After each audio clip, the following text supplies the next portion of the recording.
How do think the paper was? पहले वाला question तो हो ही गया होगा सबका। बता दे रहा ना ईमानदारी, जिसका नहीं हो वो भी बता देना। पहले वाला हो गया, इलेक्ट्रिक फील्ड दिया है के कैप में, सी जेड स्क्वायर, उससे हमें क्या मतलब है, एक्स वाई प्लेन है, जेड बराबर है। बताना क्या लिखा तुमने इसमें। हाँ भाई, आंसर बता। ए की पावर 4 सी, रीजन। हम्म हम्म एरिया स्क्वायर। ठीक है, बढ़िया, शाबाश। मैग्नेटिक फील्ड इतना इतना, फील्ड डिस्टेंस, ये दूसरे वाले तो पक्का कर ही लिया होगा, डायरेक्ट फॉर्मूला बेस्ड है तो, है ना। तीसरे वाले ने उसने कहा है W X Z, W X Y Z, the electrostatic force exerted, the magnitude of force exerted by the object W on Z. W ने जेड पे कितना फोर्स लगाया ये निकालना है, तो सिर्फ डब्ल्यू की वजह से निकालना है ना। तो पूरा क्वेश्चन पढ़ना ही क्यों था हमें, इतना बड़ा क्वेश्चन दिया ही क्यों उसने, जब उसे यही बोलना था कि भाई डब्ल्यू की वजह से जेड पे निकाल दो। Magnitude of force exerted by object W on Z है, ऑब्जेक्ट डब्ल्यू। ठीक है हाँ वही है, जेड की वजह से, तुम्हें सॉरी डब्ल्यू की वजह से जेड पे फोर्स निकालना है। ओके। कोयल की रेजिस्टेंस दे दी उसने, इंडक्टिव रेजिस्टेंस दे दी, फ्रीक्वेंसी दे दी, एसी सोर्स की पोटेंशियल दे दी, फ्रीक्वेंसी दे दी। उसने बोला connected to the coil the current in the coil will be I, निकालना है, आराम से निकल जाएगा। क्या फॉर्मूला लगाओगे आई निकालने के लिए, बोलो। हम्म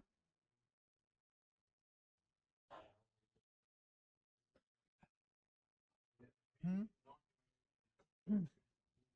देखो क्या तुम्हें वी नोट पता है, क्योंकि जब भी वो एसी सोर्स की 200 वोल्ट लिखा है तो उसने वी नोट दे दिया मुझे। ठीक है, वी नोट से आई नोट कैसे आएगा, इंपेडेंस लगा के, और इंपेडेंस के नाम पे अपने पास कैपेसिटर तो है नहीं, सिर्फ इंडक्टर रेजिस्टेंस है। ठीक है, इंडक्टर रेजिस्टेंस की इंपेडेंस कैसे जोड़ते हैं, फेजर की तरह स्क्वायर करके ऐड कर दो और रूट ले लो, उसको उससे डिवाइड कर दो पोटेंशियल को, डिवाइड करोगे जैसे ही इंपेडेंस है तो क्या निकल निकल के आ जाएगा आई नोट। और आई नोट अगर निकल के आ चुका है, अगर उस आई नोट की रूट टू से मल्टीप्लाई कर दोगे, सॉरी रूट टू से डिवाइड कर दोगे उस आई नोट को, तो क्या आ जाएगा, आई आर एम एस। ठीक है, और जो तुम्हें दिया है 220 वोल्ट, ये क्या है, वी आर एम एस। तो एक्चुअल में वी आर एम एस से सीधा डायरेक्टली ही क्या आएगा, I R M S, root two का झंझट ही नहीं कोई, सीधा एक नंबर का सवाल है, उसी हिसाब से दिया हुआ उसने। एसी सर्किट है, instantaneous EMF current are given by E इतना, EMF 100 sine 30 t, I 20 sine 30 t minus pi by 4, ये माइनस पाई बाय 4 क्या बता रहा है मुझे, फेज। पीछे चल रहा है आई किससे, ई से। एक cycle AC average power consumed by the circuit and the wattless current are respectively. Average power क्या कंज्यूम करेगा सर्किट, जो एवरेज पावर कंज्यूम करेगा वो तो सिर्फ रेजिस्टेंस की वजह से करेगा, और तुम वैसे भी निकाल सकते हो I R M S E R M S. ये मैक्सिमम वैल्यू दी हुई है, 100 को रूट 2 से डिवाइड करो, 20 को रूट 2 से डिवाइड करो, इसका मतलब 100 इंटू 20 करके उसको 2 से डिवाइड कर लो, आया समझ। और इंटू में कोस फाइव, और कोस फाइव फेज ही है, तो वो पाई बाय 4 है, कोस पाई बाय 4 कितना आ जाएगा, 1/√2। तो आ गया आंसर, पी एवरेज आ गया। अच्छा, और जो हमने निकाला वो पी एवरेज ही है, इंस्टेंटेनियस तो हमने कभी निकाला भी नहीं, वो निकाल भी नहीं सकते, हमारे मतलब कभी नहीं। और वोटलेस करंट के बारे में क्या ख्याल है, हाँ बिना पावर के करंट निकालना है। ठीक है, ओके, क्या कैसे करा बताना फिर भी। हाँ पावर निकाली, अच्छा पहले ही ऑप्शन है तो फिर भी अगर करंट निकालना पड़ जाता था, अगर वो करंट ही पूछता ना पूछता पावर फिर। हाँ, जो बिना रेजिस्टेंस के आए, जो सिर्फ और सिर्फ या तो कैपेसिटी प्योरली या फिर प्योरली इंडक्टिव सर्किट की वजह से आए, या purely capacitive and inductive circuit की वजह से आए। रेजिस्टेंस नहीं होना चाहिए, as long as circuit is not possessing any resistance, circuit will be wattless. जो करंट जनरेट होगा या फिर जो करंट फ्लो करेगा उसमें, that will also be wattless current. हाँ तो कैसे निकाला, पावर तो जीरो है ही।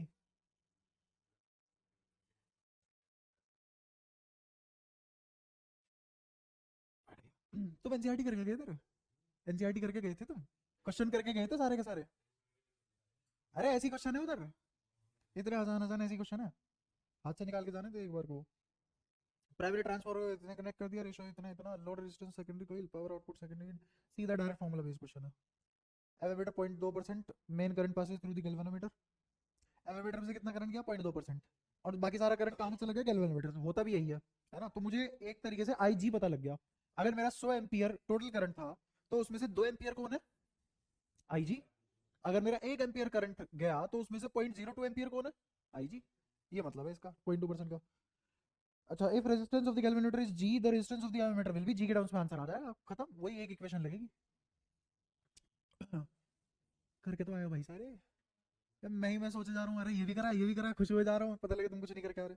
Metallic road of mass per unit length 0.5 kg per meter is lying horizontally on a smooth inclined plane which makes an angle of 30 degree with the horizontal. The road is not allowed to slide down by flowing a current through it magnetic field due to Tesla in the vertical direction. The current flowing in the road to keep it stationary is, हाँ ठीक है, उलझाने वाला सवाल है, एक बार को पढ़ के बच्चा टाइम खोएगा इसमें। क्या करा बता?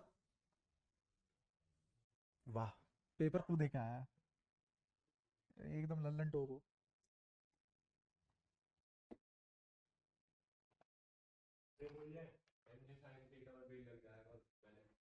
बस मुझे किसके फोर्स को, भाई रोड किसकी वजह से आएगी? सेंटर मास पे जो ग्रेविटी लगी उसकी वजह से आएगी। जो सेंटर मास पे ग्रेविटी का फोर्स लग रहा है उसको बैलेंस करना है किससे? वो बेसिकली फोर्स नहीं लगाएगा, वो टॉर्क लगाएगा एक्चुअल में। तो मान लो ये ऐसे टिकी हुई है, ऐसे समझो इसको। मुझे बताया ये तू करके आ गया, तुम दोनों छोड़ के आए होंगे, है ना? बढ़िया लगा, प्रैक्टिस कर लिया था। बता क्या करा, अभी भी बता दे क्या करा। ये तो नहीं बताऊंगा। देखो ये यार ऐसे सवालों में क्या तुक्का। मान लो ऐसे दीवार है ना? दिख रहा है सबको? ये दीवार है और मान लो किसी ने ऐसे रोड खड़ी कर रखी है, दिख रही है? तो ये रोड को जब मैं छोड़ूंगा तो ये इस साइड फिसलेगी ना, तो मैं क्या करंट भेजू इस रोड में? ये बैलेंस है। तो मुझे बताओ, इसके सेंटर ऑफ मास पे नीचे की तरफ एक फोर्स लग रहा होगा, उसी की वजह से खिसकती जा रही है। एक्चुअल में टॉर्क लग रहा है इस पे। देखो एक फोर्स तो इसके एंड पे यहां लगेगा, देखो इस वाले पे फोर्स नीचे लगेगा, समझे? अब मैं बताता हूँ होगा क्या, करो इमेजिन। इस एंड पे फोर्स ऐसे लग रहा है, दिखाई दिया? समझे?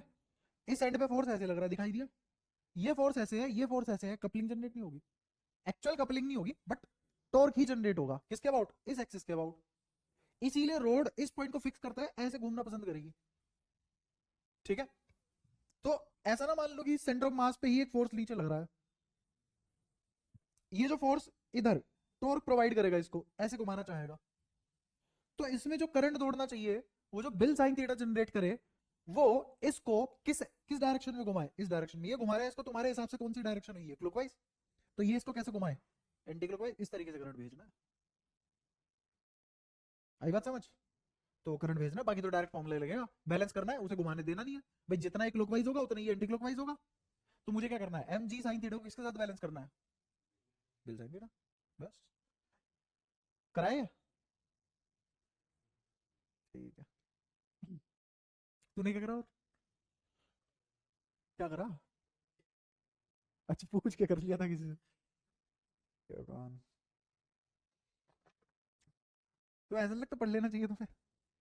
Two large vertical and parallel metal plate having a separation of 1 centimeter are connected. Voltage source of potential is the proton is released at rest midway between plates. It is found to move 45 degree to the vertical just after release. Then x is nearly, हाँ अच्छा सवाल ये भी क्या? Large vertical and parallel metal plate है जिसमें separation 1 centimetre की है, connected to voltage source of potential इतना, proton is released at rest midway between plates, it is found to move 45 degree. हाँ बताओ क्या किया?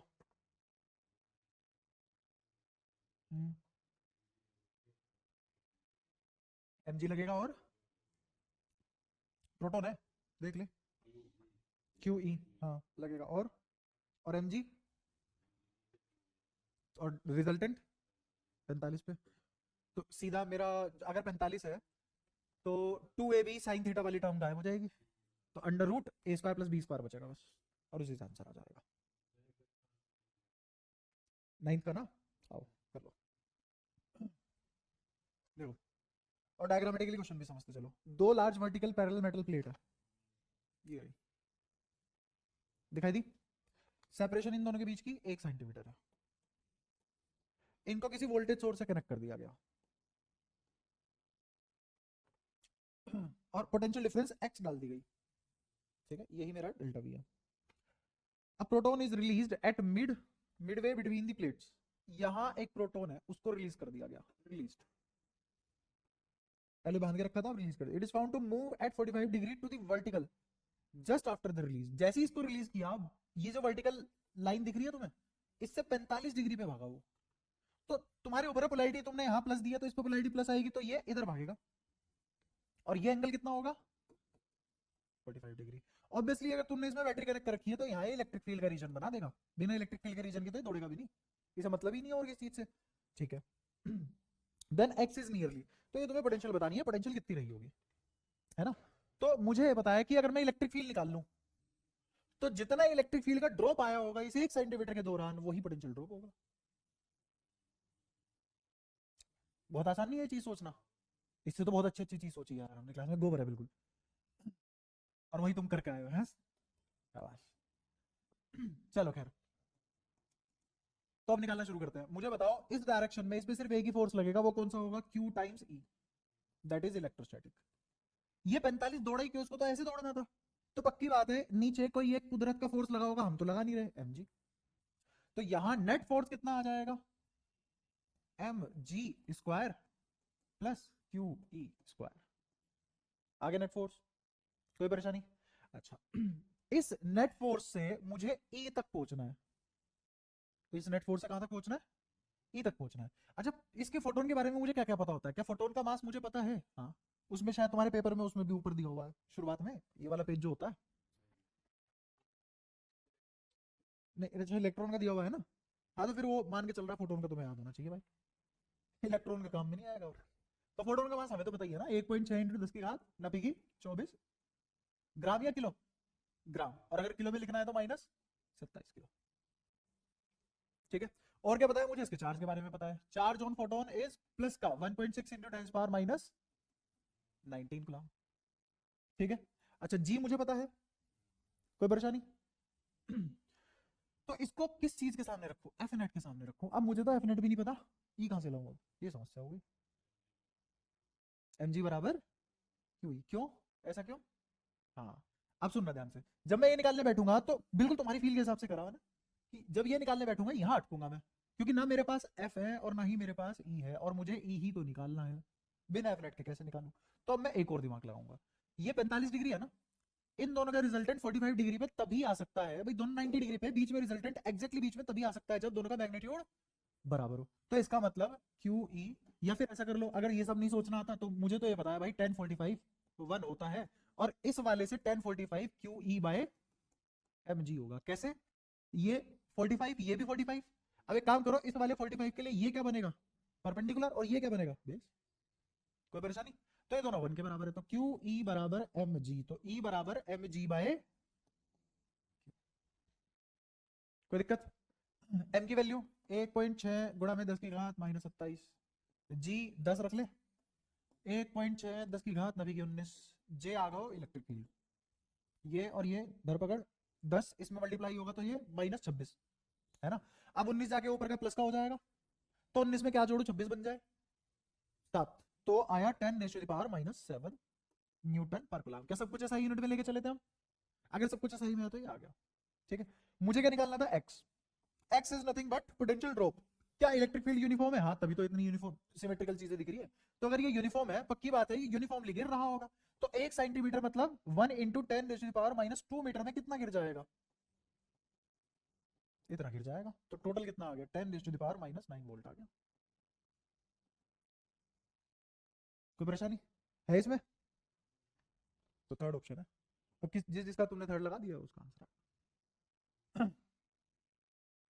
अच्छा 10वें में कह रहा है सर्कुलर कोई, ये वैसे एक एक नंबर वाले कुछ तो अच्छे अच्छे सवाल दिए है ना, स्कूल के हिसाब से बढ़िया पेपर बनाया, ऐसे ही बनना चाहिए। Circular coil of radius 10 centimetre, हाँ सही में ऐसा बनना चाहिए भाई, ऐसे पेपर को ही करने में मजा आता है, और ऐसा पेपर आएगा तभी तुम टॉप कर पाओगे, वरना अगर आसान पेपर आ जाएगा तो रद्दड़ बच्चा भी बढ़िया नंबर ला रहा होगा, हाँ किस में टॉप करोगे, सबके सो आएंगे जब। Circular coil of radius 10 cm is placed in a uniform magnetic field 3 into 10 power and its plane perpendicular to the field. Initially it is rotated at constant angular speed about an axis along the diameter of a coil and perpendicular to the magnetic field so that it undergoes half of the rotation. Half of the rotation in 0.2 second मतलब समय circle कर गया, ठीक है। Maximum value of EMF induced in the coil will be close to integer। कराए, ये समझ में ही नहीं आया, बता क्या करा, बता दे चलो फटाफट। हाँ तो ओमेगा पता लग गया, क्योंकि 90 घूम गया है 0.2 सेकंड में, अच्छा सॉरी पाई घूम गया है 0.2 सेकंड में, हाँ ओमेगा आ गया। ई बराबर -d⁵/dt होता है, बिल्कुल सही है, बिल्कुल। हम्म हम्म बी यूनिफॉर्म है। एरिया में जो चेंज आएगा a2 - a1 कर लेंगे, ठीक है, तो सिंपल सिंपल फॉर्मूला लगाया, बी ब्रैकेट में a2 माइनस a1 अपॉन में t2 माइनस t1, खत्म बात। तो कुछ पल्ले भी पड़ रहा है तुम दोनों को। भाई साहब ऐसे गलती कर करके तू पेपर खराब तो नहीं करा है?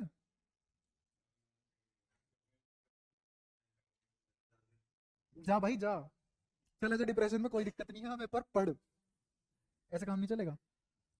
इन अ फ्लोरेसेंट लैम्प चोक मतलब इंडक्टर कॉइल की बात कर रहा है ना। सो volt of reverse voltage is produced when the choke current, reverse voltage मतलब जब मैंने स्विच खटका बंद किया होगा, खटका बंद करते ही उसे गुदगुदी हो गई होगी, यार ये तो फ्लक्स चेंज करना चाह रहा है मेरा, तो उसने उसको रोकने के लिए उल्टे डायरेक्शन में अपना सपोर्ट देने के लिए उसको एक ईएमएफ बढ़ा दिया होगा, उसी की बात कर रहा है 100 वोल्ट है ना, उसी को बोलते हैं reverse voltage. Choke current change uniformly from 0.25 ampere to 0 ampere, वही देख बंद होने वाला है 0.25 एम्पियर से 0 एम्पियर पहुंचने वाला है इन ड्यूरेशन ऑफ 0.025 मिलीसेकंड। तो क्या मुझे रफ्तार पता लग गई किस रेट से करंट बदल रहा है ना, तो 0.25 खत्म हो रहा है 0.25 मिलीसेकंड, 0.025 मिलीसेकंड में। Self inductance of the choke coil in milli henries, L निकालना है तुम्हें, बताओ क्या फॉर्मूला लगाओगे, क्या E equal to minus L D I by D T होता है, एल इधर ही रखो, ई दिया हुआ है, तो d I by D t उधर डिवाइड में चला जाएगा, और d I by D t कहां से निकालोगे, I two minus I one upon में t two minus t one, खत्म। Okay, 12 magnetic needle suspended parallel to the magnetic field require √3 joule of work to turn through 60 degree, 60 degree turn लेने के लिए needle है उसको कितनी energy चाहिए, √3 joule energy चाहिए। Torque needed to maintain the needle in the position will be, बताओ क्या डायरेक्ट फॉर्मूला, क्या कौन सा वाला फॉर्मूला लगाया, बस फॉर्मूले का नाम बता दो। हम्म, बिल्कुल, एम ए साइन थीटा निकाल के टॉर्क निकल जाएगा, बहुत ही बढ़िया। अच्छा अभी ऐसा रीजन वाले ये देखते हैं, अच्छे होता है वैसे भी सवाल, बट तुम्हारे में कैसे कैसे आए वो देखना पड़ेगा। Electric bulb start glowing instantly, तुम्हें दिक्कत तो नहीं है ना, पेपर बढ़िया डिस्कस होना चाहिए, ऐसा तो नहीं है सर हमें तो कुछ आता ही नहीं था, क्या डिस्कस कर रहे हो, छोड़ो ना, है ना, कर इतना तो मेहनत करी होगी ना, पेपर डिस्कस कर लो मजा आ जाए। Electric bulb start glowing instantly as it is switch on, क्या स्विच ऑन करते ही बल्ब इंस्टेंटली ग्लो करता है, बिल्कुल। Drift speed of an electron in metallic wire is very large, जी हाँ, ड्रिफ्ट वेलोसिटी लार्ज हो ही नहीं सकती, बिल्कुल नहीं हो सकती, बल्कि वो तो इतनी कम होती है कछुआ मर जाए उसको देख के, है ना। Material used in construction of standard resistance is Constantine, spelling गलत है वैसे, टन टन कर दिया इसने, टन टन तो नहीं होता, खैर सही बात कह रहा है। Material used in standard resistance, standard resistance मतलब कि मुझे एक्सपेरिमेंट करना है, लैब में जाना है, तो स्टैंडर्ड वायर तो मैं उसी की बनाऊंगा ना जो ओम्स लॉ फॉलो करे, तो 4 ही ओमिक वायर होती है, अगर वो कॉन्स्टेंटीन की जगह यूरेका लिख देता तो, अच्छा मैग्नेट लिख देता तो, नाइक्रोम लिख देता तो, स्टील कॉपर इन सब में गलत हो जाता, सिर्फ 4 के लिए सही होता, शाबाश। Temperature coefficient of resistance of constantan is negligible, क्या टेम्परेचर कोफिशिएंट नेग्लिजिबल होता है, हाँ, वरना ग्राफ अगर वो नेग्लिजिबल नहीं होगा और उसका ग्राफ बिहेवियर दिखाएगा और फिर वो टेम्परेचर के हिसाब से अपनी रेजिस्टेंस बदलेगा, क्या रेजिस्टेंस टेम्परेचर पे डिपेंड करती है, हाँ, बट ओम्स लॉ तो ये बोलता है सीधे लाइन खींचती है, वो तभी पॉसिबल है जब proton electron with same momentum, momentum समझते हो, मोमेंटम होता है, मोमेंटम की सबसे छोटी यूनिट निकाल लो, मोमेंटम बोल दिया, ऐसे फैशन है और कुछ नहीं है। Enter in the magnetic field in a direction at right angle to the line of force, ठीक है, एक इलेक्ट्रॉन है एक प्रोटॉन है, राइट एंगल पे मैग्नेटिक फील्ड में एंटर किया, radius of path followed by them will be same, हाँ रेडियस तो सेम ही होगा, अबे डायरेक्शन उल्टी होगी, क्लॉकवाइज घूमेगा एंटी क्लॉकवाइज घूमेगा, क्या उनका रेडियस सेम होगा, रेडियस तो सेम ही होगा ना, जिस जिसने सोचा उनका गलत है, क्यों सेम हो जाएगा, मास सेम है दोनों का। आर का फॉर्मूला बताना, M V upon Q B, और मैंने तुम्हें सिखाया भी था कि energy, kinetic energy, mass, radius, ये सब एक रेशो बताया था, क्या उसमें अंडर रूट m1 m2 आया था, उसके हिसाब से चेंज नहीं होगा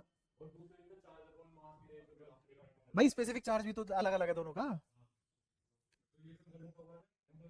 वेलोसिटी रेडियस का रेशो सेम रहना चाहिए, मानते हो, बट मास से तो चीजें बदलेगी, तो क्या फोटोन और इलेक्ट्रॉन का मास सेम है, 2000 गुना हल्का है इलेक्ट्रॉन,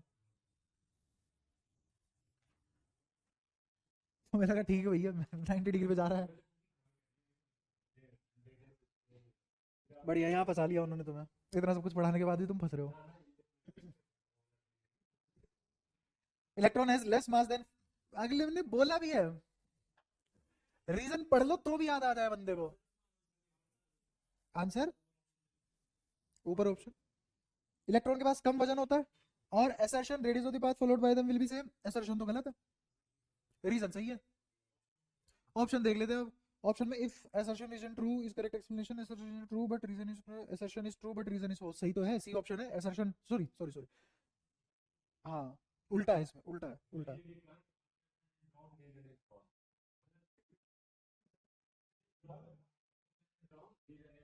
ये पता है क्या करता है, पढ़ता बढ़िया है, आंसर भी सोल्व कर लेता है, लेकिन आंसर करते टाइम ये करता है, सर देखो आंसर आ चुका है, दिख रहा है।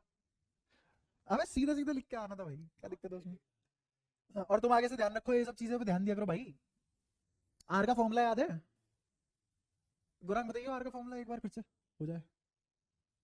नहीं याद? कहाँ से सही कर लेगा फिर इस सवाल को, हाँ बता।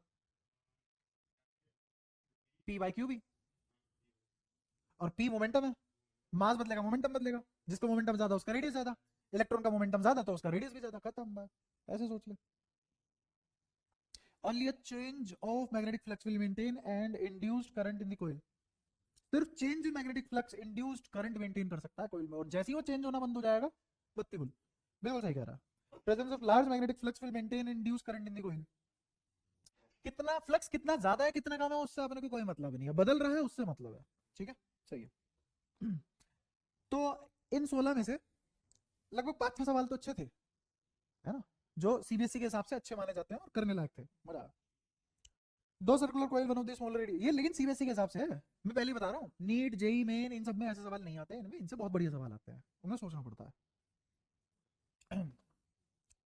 R2 placed axially center obtain the mutual inductance arrangement, कर लिया हो गया तो म्यूचुअल इंडक्टेंस अरेंजमेंट निकाल लिया, खूब बात हुई हमारी इस पे। Drive the relation between RMS and peak value of EMF, ये आरएमएस और पीक वैल्यू के बीच में रिलेशन निकाल के आयो, पीक वैल्यू का √2 टाइम्स होता है आरएमएस, ड्राइव कराए कितनी लाइनों में, कितने नंबर का है, 2 नंबर का है ना। अब पूरी दुनिया इसको 3 से 4 नंबर के में ड्राइव करके आ रही होगी, और तुम्हें बताया तुम कैसे ड्राइव करके आए हो, तो वैसे ड्राइव करके आए हो, अंडर रूट लिया, एवरेज किसका, स्क्वायर फंक्शन का, तो मुझे जैसे मान लो आई का निकालना है, तो मैंने क्या करा, I square d t by D t R M S सीधा। इसके बाद एक और स्टेप, उसके बाद एक और स्टेप, डेरिवेशन खत्म, और 2 नंबर तुम्हें मिलने चाहिए अगर तुम ऐसे करके आए हो। हाँ लेकिन अगर यही 3 नंबर में आ जाती फिर ऐसे नहीं करते तुम, फिर जो तुम्हें नोट्स दिए हुए हैं ना उसमें जैसे डेरिवेशन पूरे एक पेज की लग के फिर वैसे करोगे, वही लिखा है, तो टाइम वेस्ट हुआ ना। हाँ तो टाइम वेस्ट हुआ ना यार, जब तुझे पता है 2 नंबर की है 2 लाइनों में खत्म करना, इसमें कुछ नहीं करना, तुम्हें क्या लिखोगे, इसकी आई की जगह क्या लिखोगे, आई नॉट यही है peak value, sine square omega T D T divided by D T का इंटीग्रेशन का अंडर रूट। अब मुझे बताओ आई नॉट तो तुरंत बाहर आ गया, और तुम्हें पता है इस बाकी बचे हुए प्राणी का क्या होता है एवरेज वैल्यू, आरएमएस वैल्यू क्या होता है इसका 1/√2, बस 1 2 3 स्टेप खत्म, ऐसे समय बचाओ ना, सोच कितना समय बचता तेरा। तुम अभी भी उस तरीके से नंबर लेते हो जैसे लड़कियां प्रोजेक्ट में नंबर लेती हैं, भाई बुद्धि लगाओ यार, जो जितना मांगा उतना दो, साइंस है ना पितुली बातें करो। Electric potential V as a function of distance x is shown in figure. Sketch the graph of the magnitude of electric field intensity as a function of axis. Electric potential V as a function of x. Electric field V as a function. अच्छा ठीक है ठीक है ठीक है। तो बताओ फिर मुझे भी बता दो क्या करना है। हाँ ग्राफ ही तो प्लॉट करना है, कैसा बनता है ग्राफ, बक्सा क्यों बनेगा, रीजन बता दो क्यों बनेगा बक्सा। ये यहाँ भी है ना, इसने भाई यहाँ टी लिख रखा है यहाँ भी लिख रखा है, देख ले, इन्हें बोलो भाई इतना पैसा कमा रहे हो यार, एक्स है टी है, ये यहाँ पे वी, अच्छा तो इसका एरिया अंडर कर्व है, इसका स्लोप को नहीं बताएगा, E equals to minus D V by D T, ऐसा क्या बोलते हैं इस आदमी को, नाम क्या है इसका, पोटेंशियल ग्रेडियंट। अच्छा अब याद आ रहा है, ये ग्राफ है, यहां से यहां तक बताओ डीवी बाई डी एक्स क्या होगा, यहां से यहां तक D V by D X zero होने का मतलब ये है क्या, ई जीरो है, इसका क्या मतलब है, वी कांस्टेंट है, बात समझ में आई, but DV by D x का मतलब ई जीरो है, ये बात तो है, वी कांस्टेंट है, दोनों बात समझ में आती है, तो ई जीरो हो गया, ये रहा ई जीरो यहाँ आएगा, सही है। ये स्लोप पॉजिटिव है नेगेटिव है, ये वाला स्लोप पॉजिटिव है लेकिन आगे नेगेटिव लगा हुआ है, स्लोप पॉजिटिव है लेकिन आगे नेगेटिव लगा हुआ है, अगर स्लोप पॉजिटिव है और ये है dv बाय dx बराबर e। क्या यूनिफॉर्म नहीं है ना? अगर ये यूनिफॉर्म है तो स्ट्रेट लाइन बनेगी। वो स्ट्रेट लाइन ऊपर बनेगी नीचे बनेगी? नीचे बनेगी। क्यों? क्योंकि आगे माइनस लगा हुआ है, स्लोप पॉजिटिव है। फिर ये इससे मुलाकात करेगा, माइनस आएगा, यहां जाएगी एक लाइन, ये डॉटेड, क्योंकि या तो ग्राफ यहां मिलेगा फिर सीधा यहां मिलेगा। फिर उसके बाद ये स्लोप नेगेटिव है, उस वाले नेगेटिव से मिलेगा, पॉजिटिव हो जाएगा, डॉटेड यहाँ है। ये बनना है ग्राफ। बना के आए हो? ये है तो ठीक है, वरना ये नहीं है तो गलत है। हाँ बता। तूने सीधा इससे यहां आ गया, ये माइनस, तो तेरा उल्टा बन गया इसका जस्ट, है ना? तो तूने ऐसे बना दिया। यही फर्क है भाई, देख तेरे में मेरे में, तू सीढ़ियां उतरता है, हम सीढ़ियां चढ़ते हैं। एक भी नहीं मिलेगा? क्यों मिलेगा? इसमें भी नंबर मांग रहा है।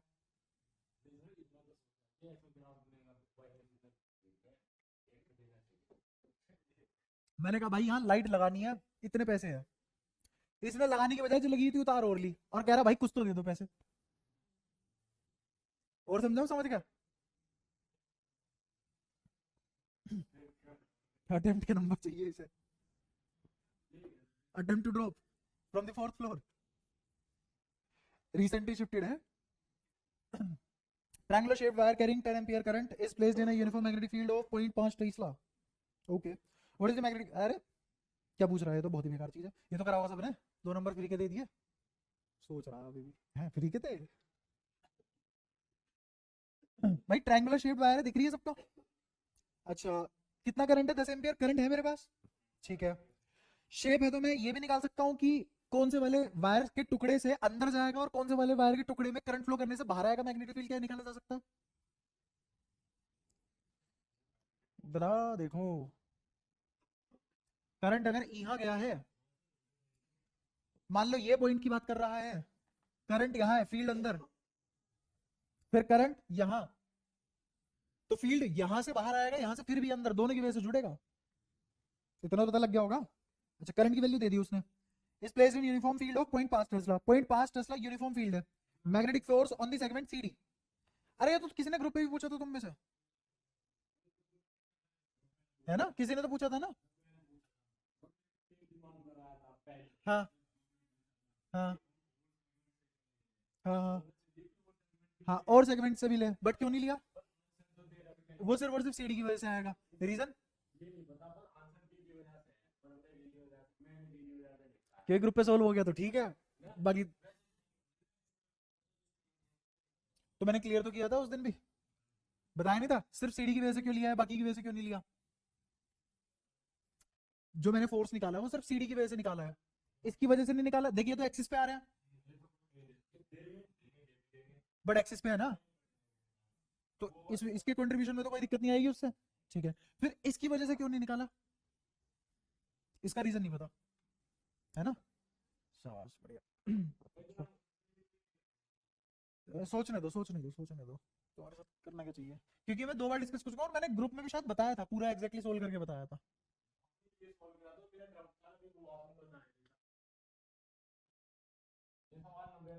हो नहीं सकता भाई, मैंने इसका ये वाली चीज ना बताई, लॉजिक ना बताया। आज जाके ग्रुप पे देख लियो। हाँ तो ग्रुप में पढ़ा होगा, अभी दिखाएंगे, रुक जा, सबके सामने खुलासा करेंगे। मैग्नेटिक फील्ड कैसा बता? यूनिफॉर्म है, और magnetic force on the segment triangular wire carrying 10 ampere placed in uniform magnetic field of 5। ये जो 0.5 टेस्ला, इसकी डायरेक्शन क्या है? अच्छा फिगर में दिया ना, मैं भी तो कहूँ, मैं डायरेक्शन तो देनी चाहिए थी। ये है मैग्नेटिक फील्ड, इस डायरेक्शन में है, ठीक है। अब मुझे बताओ, इस सीडी की वजह से क्या क्या करोगे? ये सीडी इस मैग्नेटिक फील्ड को किस तरीके से रिस्पॉन्ड करेगा? कैसे निकालते हैं किसी भी चीज का फोर्स? बिल लगाते टाइम क्या करोगे?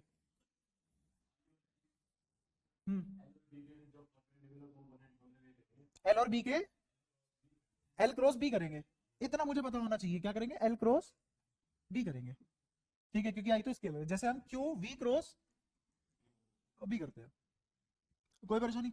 अच्छा, बी इधर है, एल इधर है, क्योंकि करंट के डायरेक्शन में ही एल मानते हैं। अरे ऐसे है ना, ये किस पे? अरे सीडी पे निकालनी है, बट इस वायर का तो समझ ले, पूरा ही समझा रहा हूं मैं। पहले मुझे ये बताओ, क्या ये बी के एल होंगे? दोनों के बीच में एंगल 0, एल क्रॉस बी दोनों का, इसका एल क्रॉस बी, दोनों का एल क्रॉस बी 0 आ चुका है, कोई परेशानी? इस पे आ जाओ, अब तो आ जाओ इस पे, ठीक है। अब मुझे बताओ इसके दो कंपोनेंट बनेंगे? बनेंगे? ऐसे बना लो, ऐसे बना लो, या कंपोनेंट आगे बनाओ, बिना उसके भी समझा दूंगा मैं तो। इसकी तरफ उंगलियां फैला लो, क्या एल हो गया? बी का है उधर, मैग्नेटिक फील्ड का है, कोई परेशानी, कोई दिक्कत? अच्छा इस पे आ जाओ, ये नीचे है, इस बार नीचे है मेरा कौन? एल, बी उधर है, बी कहाँ है? उस साइड, तो एक वेक्टर यहां है, देखा? एक वेक्टर उधर है, तो इस वाले वेक्टर को मुझे उसकी तरफ घुमाना है, तो कहां की तरफ आएगा? बाहर की तरफ। क्या इस बी के हिसाब से दोनों के फोर्स बाहर की तरफ रिस्पॉन्ड कर रहे हैं, या एक का अंदर एक का बाहर? एक का अंदर एक का बाहर। इसका फोर्स अंदर की तरफ रिस्पॉन्ड कर रहा है, इसका फोर्स बाहर की तरफ रिस्पॉन्ड कर रहा है, ठीक है। बट इसका मतलब ये तो नहीं है कि ये भूल जाना चाहिए मुझे, है ना? लेकिन फिर भी इसकी वजह से हम नहीं निकाल रहे, सिर्फ इसकी वजह से निकाल रहे हैं, है ना? अब सवाल देखो, ध्यान से पढ़ना। Triangular shaped wire of 10 ampere current is placed in uniform magnetic field shown the magnetic force on segment DC CD. उसने पूछा है एफ बी ऑन सीडी। तो मुझे ये बताओ, इसकी वजह से इस पे कोई दिक्कत नहीं होगी, इसकी वजह से इस पे कोई दिक्कत नहीं आएगी, इसकी वजह से भी इस पे कोई दिक्कत नहीं आएगी, समझना। इसने फोर्स अंदर की साइड लगाया, इसने फोर्स अंदर की साइड लगाया, लगाया। जब अंदर की साइड फोर्स लग रहा है तो पूरे रीजन में तो नहीं लग रहा, कोई परेशानी? अच्छा, इस वायर पे बाहर वाला मैग्नेटिक फील्ड बाहर की तरफ फोर्स लगा रहा है, यही तो बाहर की तरफ है। अरे ये रुक जाओ, दोबारा देखो, इनके मैं दोबारा नहीं बनाऊंगा, बहुत कुछ होगी। इसकी वजह से 0, इसकी वजह से 0, खेल खत्म।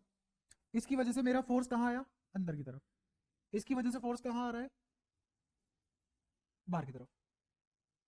ये दोनों जो एक दूसरे पे फोर्स लगा रहे थे वो कितना है? क्यों 0 है? क्योंकि मैग्नीट्यूड बराबर है, डायरेक्शन अपोजिट है। अच्छा, मैग्नीट्यूड बराबर मुझे कैसे पता? लेंथ बराबर, लेंथ बराबर है, बीच में से एक परपेंडिकुलर ड्रॉप कर दूं, सिमेट्री बराबर है, सब कुछ बराबर है। एक दूसरे पे कितना फोर्स लगा सकते हैं ये दोनों आदमी? कितना फोर्स लगा सकते हैं आपस में? कितना फोर्स लगा सकते हैं दादा? 0। नेट फोर्स आपस में कितना लगा सकते हैं? 0। अच्छा, लेकिन एक बाहर से भी तो मैग्नेटिक फील्ड आ रहा है, वो इस पे अलग से फोर्स लगाएगा, इस पे अलग से लगाएगा। इस पे जो फोर्स लगाएगा वो सिर्फ इसी का होगा ना, ये वायर तो नहीं लगा सकती इस पे, और उसने पूछा भी सीढ़ी का ही है। तो आप सुनो, मेरे दिमाग में कैसे चला ये सवाल, मेरे दिमाग में ऐसे चला, मैं क्यों गलती नहीं कर पाता इन सवालों में? गलती करना कला होता है ना भाई, पता होने के बाद भी तुम गलत पेल रहे हो चीजों को। मुझे बताया, अगर मेरे से किसी ने सीडी पे फोर्स पूछ लिया तो मैं एलिमेंट 1, एलिमेंट 2, एलिमेंट 3 तीनों की वजह से निकालूंगा, और बी एक्सटर्नल की वजह से भी निकालूंगा। तो मुझे बताओ, इस पे नेट फोर्स अगर मैं लिखूंगा तो वो किस किस की वजह से लिखना चाहिए? F1, F2, F3, F B external, सही बात है, तभी आएगा टोटल फोर्स। मुझे बताओ, इस 3 की वजह से कितना? क्यों?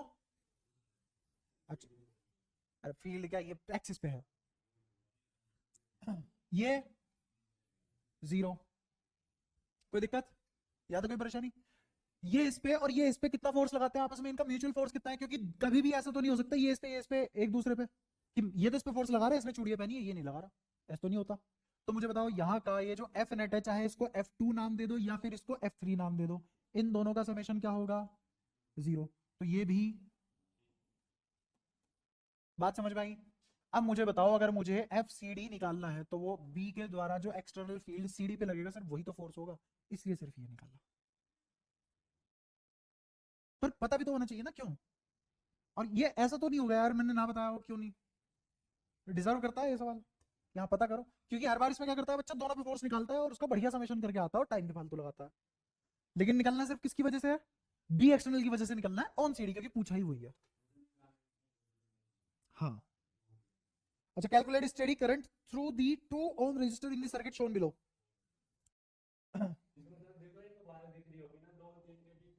हाँ, 2 और 3 के जो बीच में वायर है उसमें कोई रेजिस्टेंस नहीं है, शॉर्ट कर रखी है।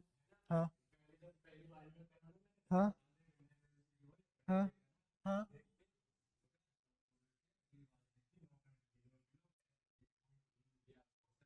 हाँ। हम्म। हम्म। हम्म। हाँ। हम्म।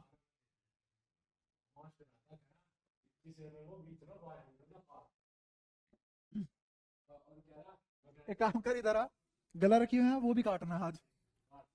हम्म।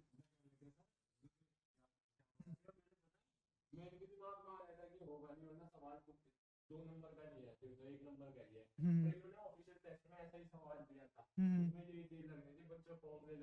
हम्म। अरे फॉर्मूले लगाने से फिजिक्स नहीं हो रही ना, ये तो यही तो खास बात है, यही तो दुनिया नहीं समझ रही, फॉर्मूले लगाने से नहीं होती फिजिक्स। हम्म। फिर मजा आ गया होगा। नहीं, बाकी बच्चों को मजा आया होगा, देखियो उनके तोते उड़े होंगे कि ये क्या बदतमीजी चल रही है। वायर भी नहीं है, अब ये रेजिस्टेंस दे दी, कैपेसिटर दे दिया, बैटरी दे दी, क्या करें अब हम इसका। अच्छा तो उसने 2 ओम रेजिस्टर में सर्किट में, क्या बिल्कुल ऐसी एग्जाम्पलर का पहला क्वेश्चन नहीं था, सेम नहीं था? क्या करा होगा बताना। 2 और 3 पैरेलल में, ठीक है। दो वाली ब्रांच क्यों हटी? तो 3 वाली भी हटेगी। क्यों? भाई 4 ओम है वो तो, कैपेसिटर वाले में 4 ओम है। हाँ तो मैं रेजिस्टेंस की बात कर रहा हूँ, मैं कह रहा हूँ 2 और 3 तो पैरेलल में है, वो तो रहेगी, है ना। 4 ओम वाली क्यों हटी? इनिशियल स्टेज में क्या होता है? हाँ, बाद में जाके शॉर्ट सर्किट। लगा पाए हो तुम ये बढ़िया, मतलब अगर ऐसे ऐसे सवाल भी तुम पेपर में कर रहे हो तभी टॉप लगता है, क्योंकि बहुत कम बच्चे होंगे जो इस सवाल को छेड़ेंगे और करेंगे, वरना आगे बढ़ेंगे, कैपेसिटर रेजिस्टेंस कौन साथ में देता है, आगे बढ़ो, सीबीएसई है। बट एग्जाम्पलर में है ये सब चीजें, तुम शिकायत नहीं कर सकते। कहाँ गया स्ट्रेट लेंस लो? अरे ये भी पूछा है बड़े दिनों बाद। Rod M N of length L is rotated about an axis passing through its end M perpendicular to its length. Rod है एक एम एन नाम की, लेंथ एल है, रोटेटेड अबाउट इट्स एक्सिस। अच्छा, एक एम एंड पे रोक दिया उसे और रोटेट करा दिया, ठीक है। With a constant angular velocity omega in uniform magnetic field B parallel obtain expression EMF half B L omega square. बढ़िया, पूछने का तरीका अच्छा था उसका। A coil C of n turn and area S is placed normal to the magnetic field B as shown in the figure. Determine the rate of change of flux linked with the coil C as it turns about its diameter from the initial position as shown in the figure through an angle of 180 degree with the angular velocity omega. इसमें बताओ क्या सोचा तुमने? हाँ, और उसमें क्या क्या वेरिएबल रखे तुमने? एंगल तो दिया हुआ है 180। हाँ। हाँ। हाँ तो तुमने क्या निकाल लिया? चेंज इन एरिया वेक्टर निकाल लिया, मैग्नीट्यूड में तो कोई दिक्कत आई नहीं। ठीक है। माइनस करने के बाद 2D आ गया, शाबाश। हम्म। हाँ। हाँ। हम्म। हम्म। हम्म। ठीक है। और जैसी delta T pi by omega तुम्हें पता लगा, वापस से वैल्यू रख दी नेट एक्सप्रेशन में, बस। और ओमेगा की टर्म्स में आंसर निकालना था। मैग्नेटिक फील्ड है इतना 0.002 टेस्ला, प्रैक्टिकल वैल्यू है इतनी होती है, acts on 2 centimetre long section P Q. अच्छा, ये मान लो स्प्रिंग से मैंने कोई रोड लटकाई है, पहले स्प्रिंग से लटका हुआ है मान लो, है ना। और इस पे मैग्नेटिक फील्ड अंदर की तरफ लग रहा है, तुम्हारी तरफ से बोर्ड की तरफ लग रहा है 0.002 टेस्ला, और इस पेन की लेंथ है 2 सेंटीमीटर, ऐसे समझते चलो साथ के साथ, है ना। वायर इंसुलेटेड है, ठीक है। Wire is attached to a spring, ठीक है, पढ़ लिया। और स्प्रिंग कांस्टेंट क्या है? 0.8 न्यूटन पर मीटर। मुझे इससे क्या पता लगता है कि अगर मैं यूनिट की लेंथ 1 मीटर ले लूँ तो वो 8 न्यूटन का फोर्स लगाता है, ठीक है। What value of current should flow through PQ such that spring is stretched by, spring को कितना स्ट्रेच करना है? 2 × 10⁻⁴ मीटर। तो मुझे एग्जैक्टली पता है कितना फोर्स लगाना पड़ेगा, 0.8 into this length is the force required. और वही फोर्स कौन लगाएगा? मैं तो लगा नहीं सकता, मैग्नेटिक फील्ड लगाएगा। तो जो फोर्स है उसको किसके बराबर इक्वेट कर दो? मैग्नेटिक फील्ड क्या होते जा रहे हैं इमेजिन तुरंत, लाइन बाय लाइन, ठीक है। Identify the possible direction of the current through the section PQ. हमें पता है चार्ज सेपरेशन करनी आती है हमें, वरना फिर लेंस लो लगा लो, जो तुम्हारी इच्छा। लेंस लो यहाँ पे थोड़ा सा मुश्किल बैठेगा, चार्ज सेपरेशन लगाओ सीधा, ठीक है। तो मेरा Q कौन सा टर्मिनल बनेगा? प्लस, और P कौन सा टर्मिनल बनेगा? माइनस। सब कुछ आ गया, मजा आ गया। सवाल पढ़ते पढ़ते सोल्व हुआ है, देख रहे हो।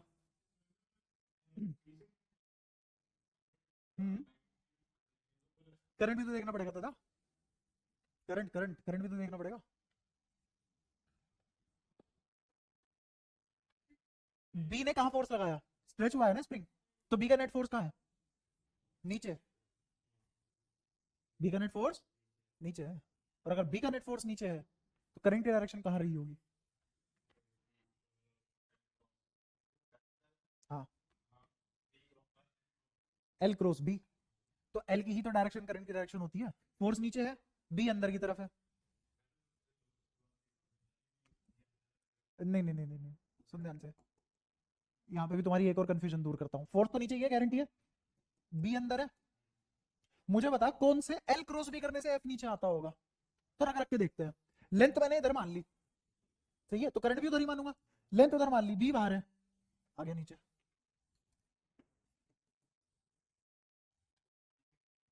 क्या? अब और भी तो बताता हूँ ना। पी से क्यू है, तो पॉजिटिव चार्ज कहाँ इकट्ठे हो जाएंगे सारे, नेगेटिव चार्ज कहाँ इकट्ठे हो जाएंगे, तो एक किस टाइप की बैटरी बनेगा? इस टाइप की बैटरी बनेगा। ठीक है। क्यू से पी कैसे है करंट? इधर है, ये एल हो गया। बी की तरफ मुझे पाम रखनी पड़ेगी, और जो अंगूठा आएगा वो फोर्स की डायरेक्शन होगी। कर गई मैच? हाँ बता। क्या? आई इंटू एल क्रॉस भी होता है। हम्म, हम्म, ये एल है, अब बी अंदर की तरफ है और फोर्स नीचे। तो हमने यहाँ क्या गलत किया है? आई अंदर की तरफ है, अच्छा बी बाहर की तरफ ले रहा हूँ ना, मैं बी बाहर की तरफ ले रहा हूँ। तो ये बताना सीधा, बी बाहर की तरफ ले रहा हूँ मैं, बी अंदर की तरफ है, मैं बाहर की तरफ ले रहा हूँ। तो अगर मैं ऐसे करूंगा और बी अंदर की तरफ ही है, तो मेरा फोर्स ऊपर आ जाएगा, तो ये वाली आई तो गलत हो गई। हाँ, फिर ये भी गलत हो गया। और अगर मैं इस साइड ले लूं, तो करंट ये रहा, है ना, और बी अंदर की तरफ है, अब अंगूठा नीचे आ रहा है, तो इसका मतलब करंट उधर है। असलियत में ये होगा, तो ये आईसी बैटरी बनेगी, बिल्कुल सही। ठीक है, मैं बी को बाहर की तरफ इमेजिन कर रहा था। ठीक है, okay. Two cell of EMF 10 volt each, दो सेल है, दोनों में ईएमएफ 10 वोल्ट की है। Two resistor of 20 ohm and 10 ohm, दो रजिस्टर है, एक है 20 ओम और एक है 10 ओम। ठीक है, अरे जब चित्र बनाया इतनी बकवास क्यों? एंड बल्ब भी, हाँ, 10 ohm resistance are connected together as shown in the figure, find the current that flows through the bulb. Bulb के अंदर से कितना करंट बहेगा? कैसे करा? कौन कौन सी वायर में केसीएल लगाया? ऊपर वाली में, नीचे वाली में, बीच वाली में? एक ही स्टेप का आंसर है। देखो, सही क्या सवाल है। हाँ, वो दिखाने के दांत भी तो रखने पड़ते हैं ना। हाँ। अब ये जो 20 ओम है ना, कोई भी आदमी इस 20 ओम को यहाँ ना बना के यहाँ बनाएगा समझाते टाइम, फर्क तो नहीं पड़ा कोई? बात तो वही है।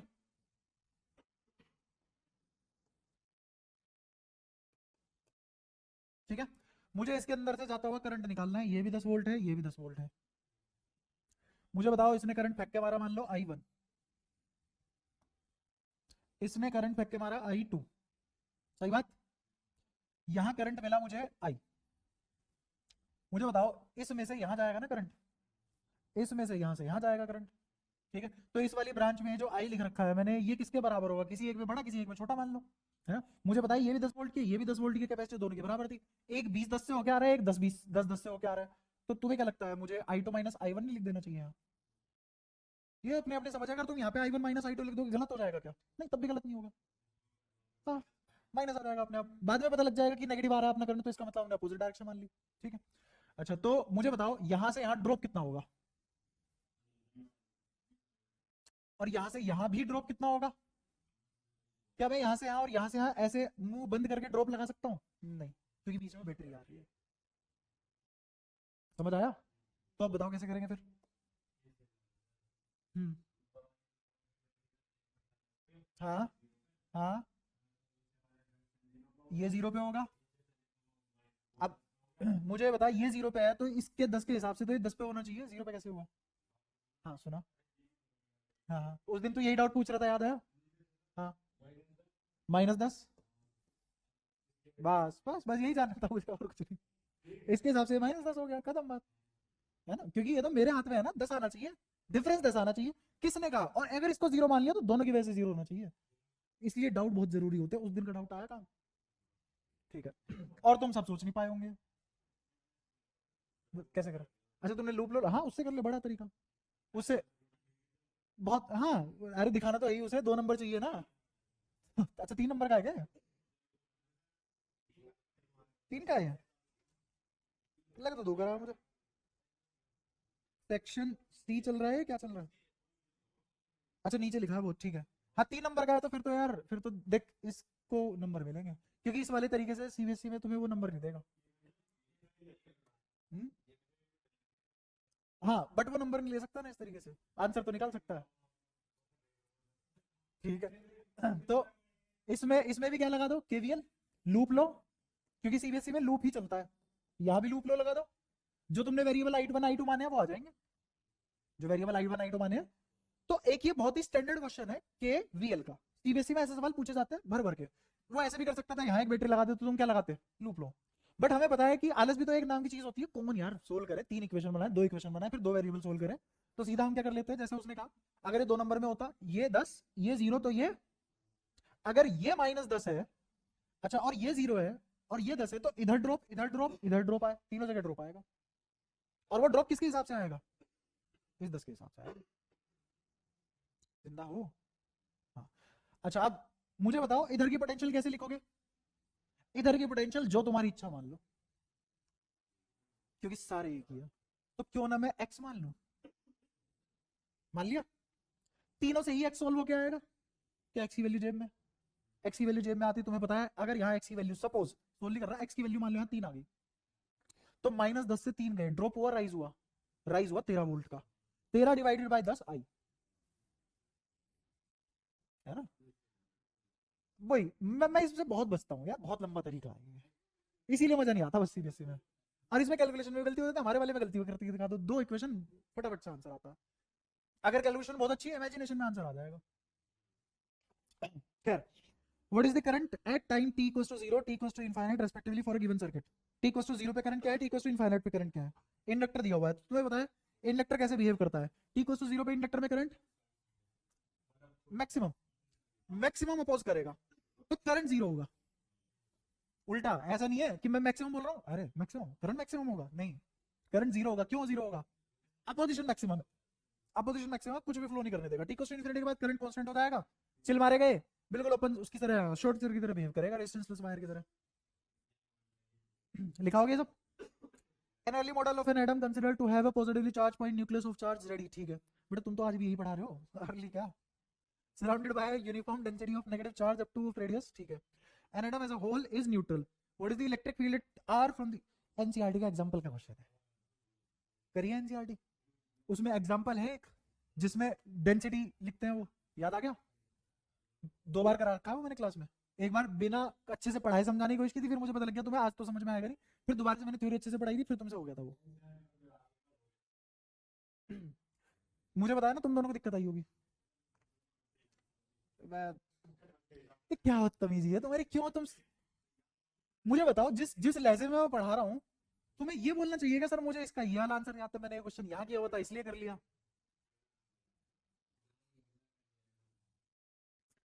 ठीक है भाई, बट खुद हो गया इंटेंशन।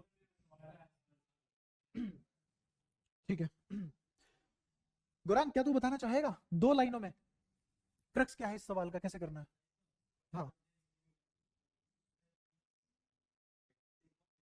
चार्ज डेंसिटी निकालेंगे, एक बार पूरे को एज इट इज मान के, और एक बार सिर्फ बीच वाले की, है ना, क्योंकि अगर मेरे को पूरा भरना है तो बीच वाली और बाहर वाली ऐड करनी पड़ेगी, बीच वाला अपने आप खाली हो जाएगा, पॉजिटिव नेगेटिव उस वाले एरिया का नलीफाई कर देगा उस चीज को। Two capacitor of unknown capacitance C1 C2 are connected in first in series then in parallel across a underboard में, 100 वोल्ट बैटरी से पहले किसमें कनेक्ट किए, सीरीज में, फिर कैसे कनेक्ट कर दिए, पैरेलल में। हाँ first in series then parallel, ठीक है। If energy stored in the two combination, energy stored दोनों कॉम्बिनेशन में इतना इतना, पहले वाले में एनर्जी 0.045 थी, दूसरे वाले में एनर्जी 0.25 है, ठीक है। Determine the value of C1 and C2, also calculate charge on each capacitor in parallel combination, parallel combination में चार्ज ही बदलेगा ऑब्वियसली, सीरीज में तो चार्ज ही सेम रहेगा, है ना।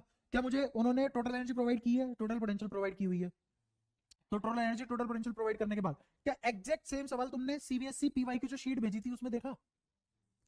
अब अगर तुम डिस्कस कर लेते मेरे साथ, इस सवाल में तुम 1 मिनट नहीं लगाते करने में, पूरे नंबर लाते, भाई क्वेश्चन डिस्कशन का बहुत जरूरी महत्व है, तुम नहीं जानते हो ना, तुम्हें कहानी सुनने की आदत पड़ी है बिना पढ़े आके। हुआ तो बताओ, वरना डिस्कस करें।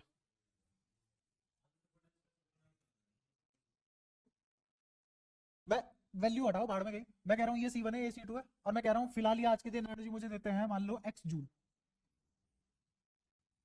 तो मुझे बताओ मैं क्या क्या किसके बराबर इक्वेट करूं। तो मुझे सीधा सीधा पता है कि ये दोनों पैरेलल में है, ये एनर्जी दोनों की मिला के x जूल आ रही है, तो कैसे इक्वेट करूं इसको। हाँ हाँ, सी वी स्क्वायर बराबर एक्स एक्स, अरे बाहर में जाए 0.0, मैं तो हर सवाल करवा रहा हूँ। हाँ, अब मुझे ये बताओ ये जो सी है ये क्या चीज है। हाँ, C1 + C2। क्या वी स्क्वायर और एक्स, क्या मुझे ये पता है और ये पता है, ये अननोन है ये अननोन है, क्या ये पहली इक्वेशन बना दूं।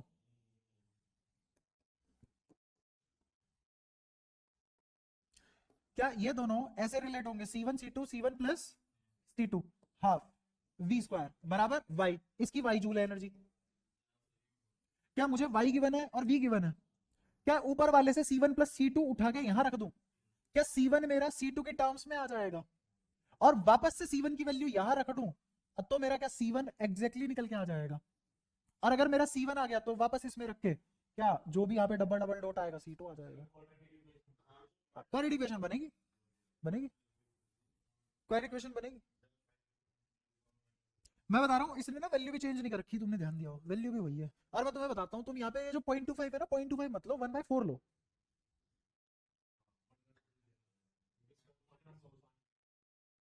सिंपल। हाँ, मुझे क्या पता भाई क्या दिक्कत होगी, कौन से चुनौने ढूंढते हैं तुम में। हाँ अच्छा, ये निकाल के नहीं आया तू।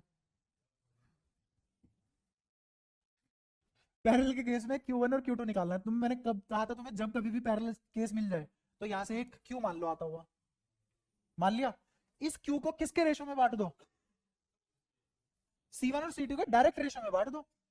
तो क्या लिखा जाएगा, Q1 किसके बराबर आएगा, Q इंटू C1/C1 + C2।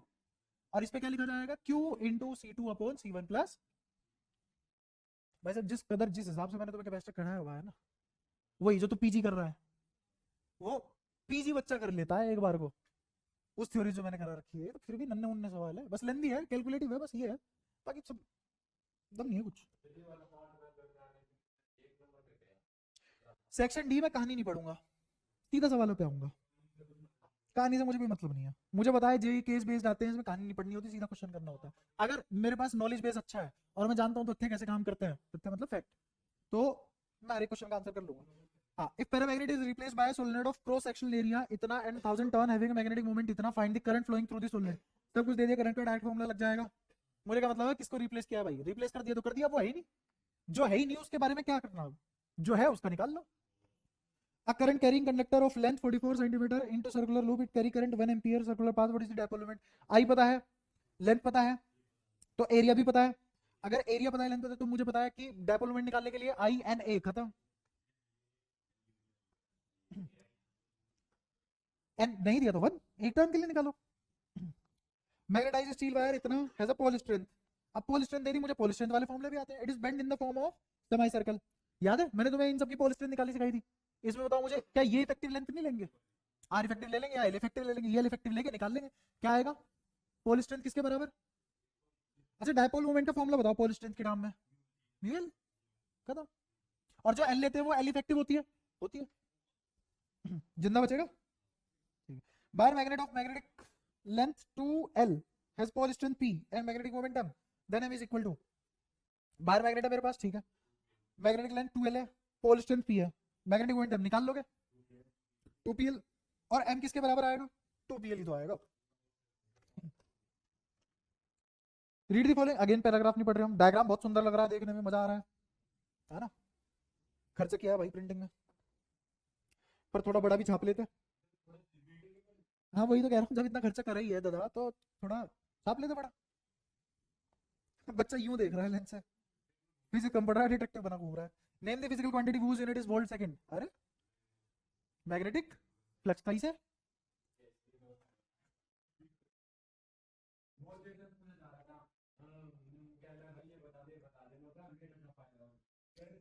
चुप रहे, सामने देख, ये वोल्ट है, ये सेकंड है,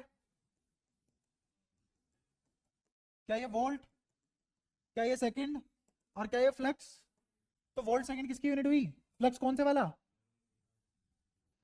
इसमें चीटिंग कर रहे हो तुम।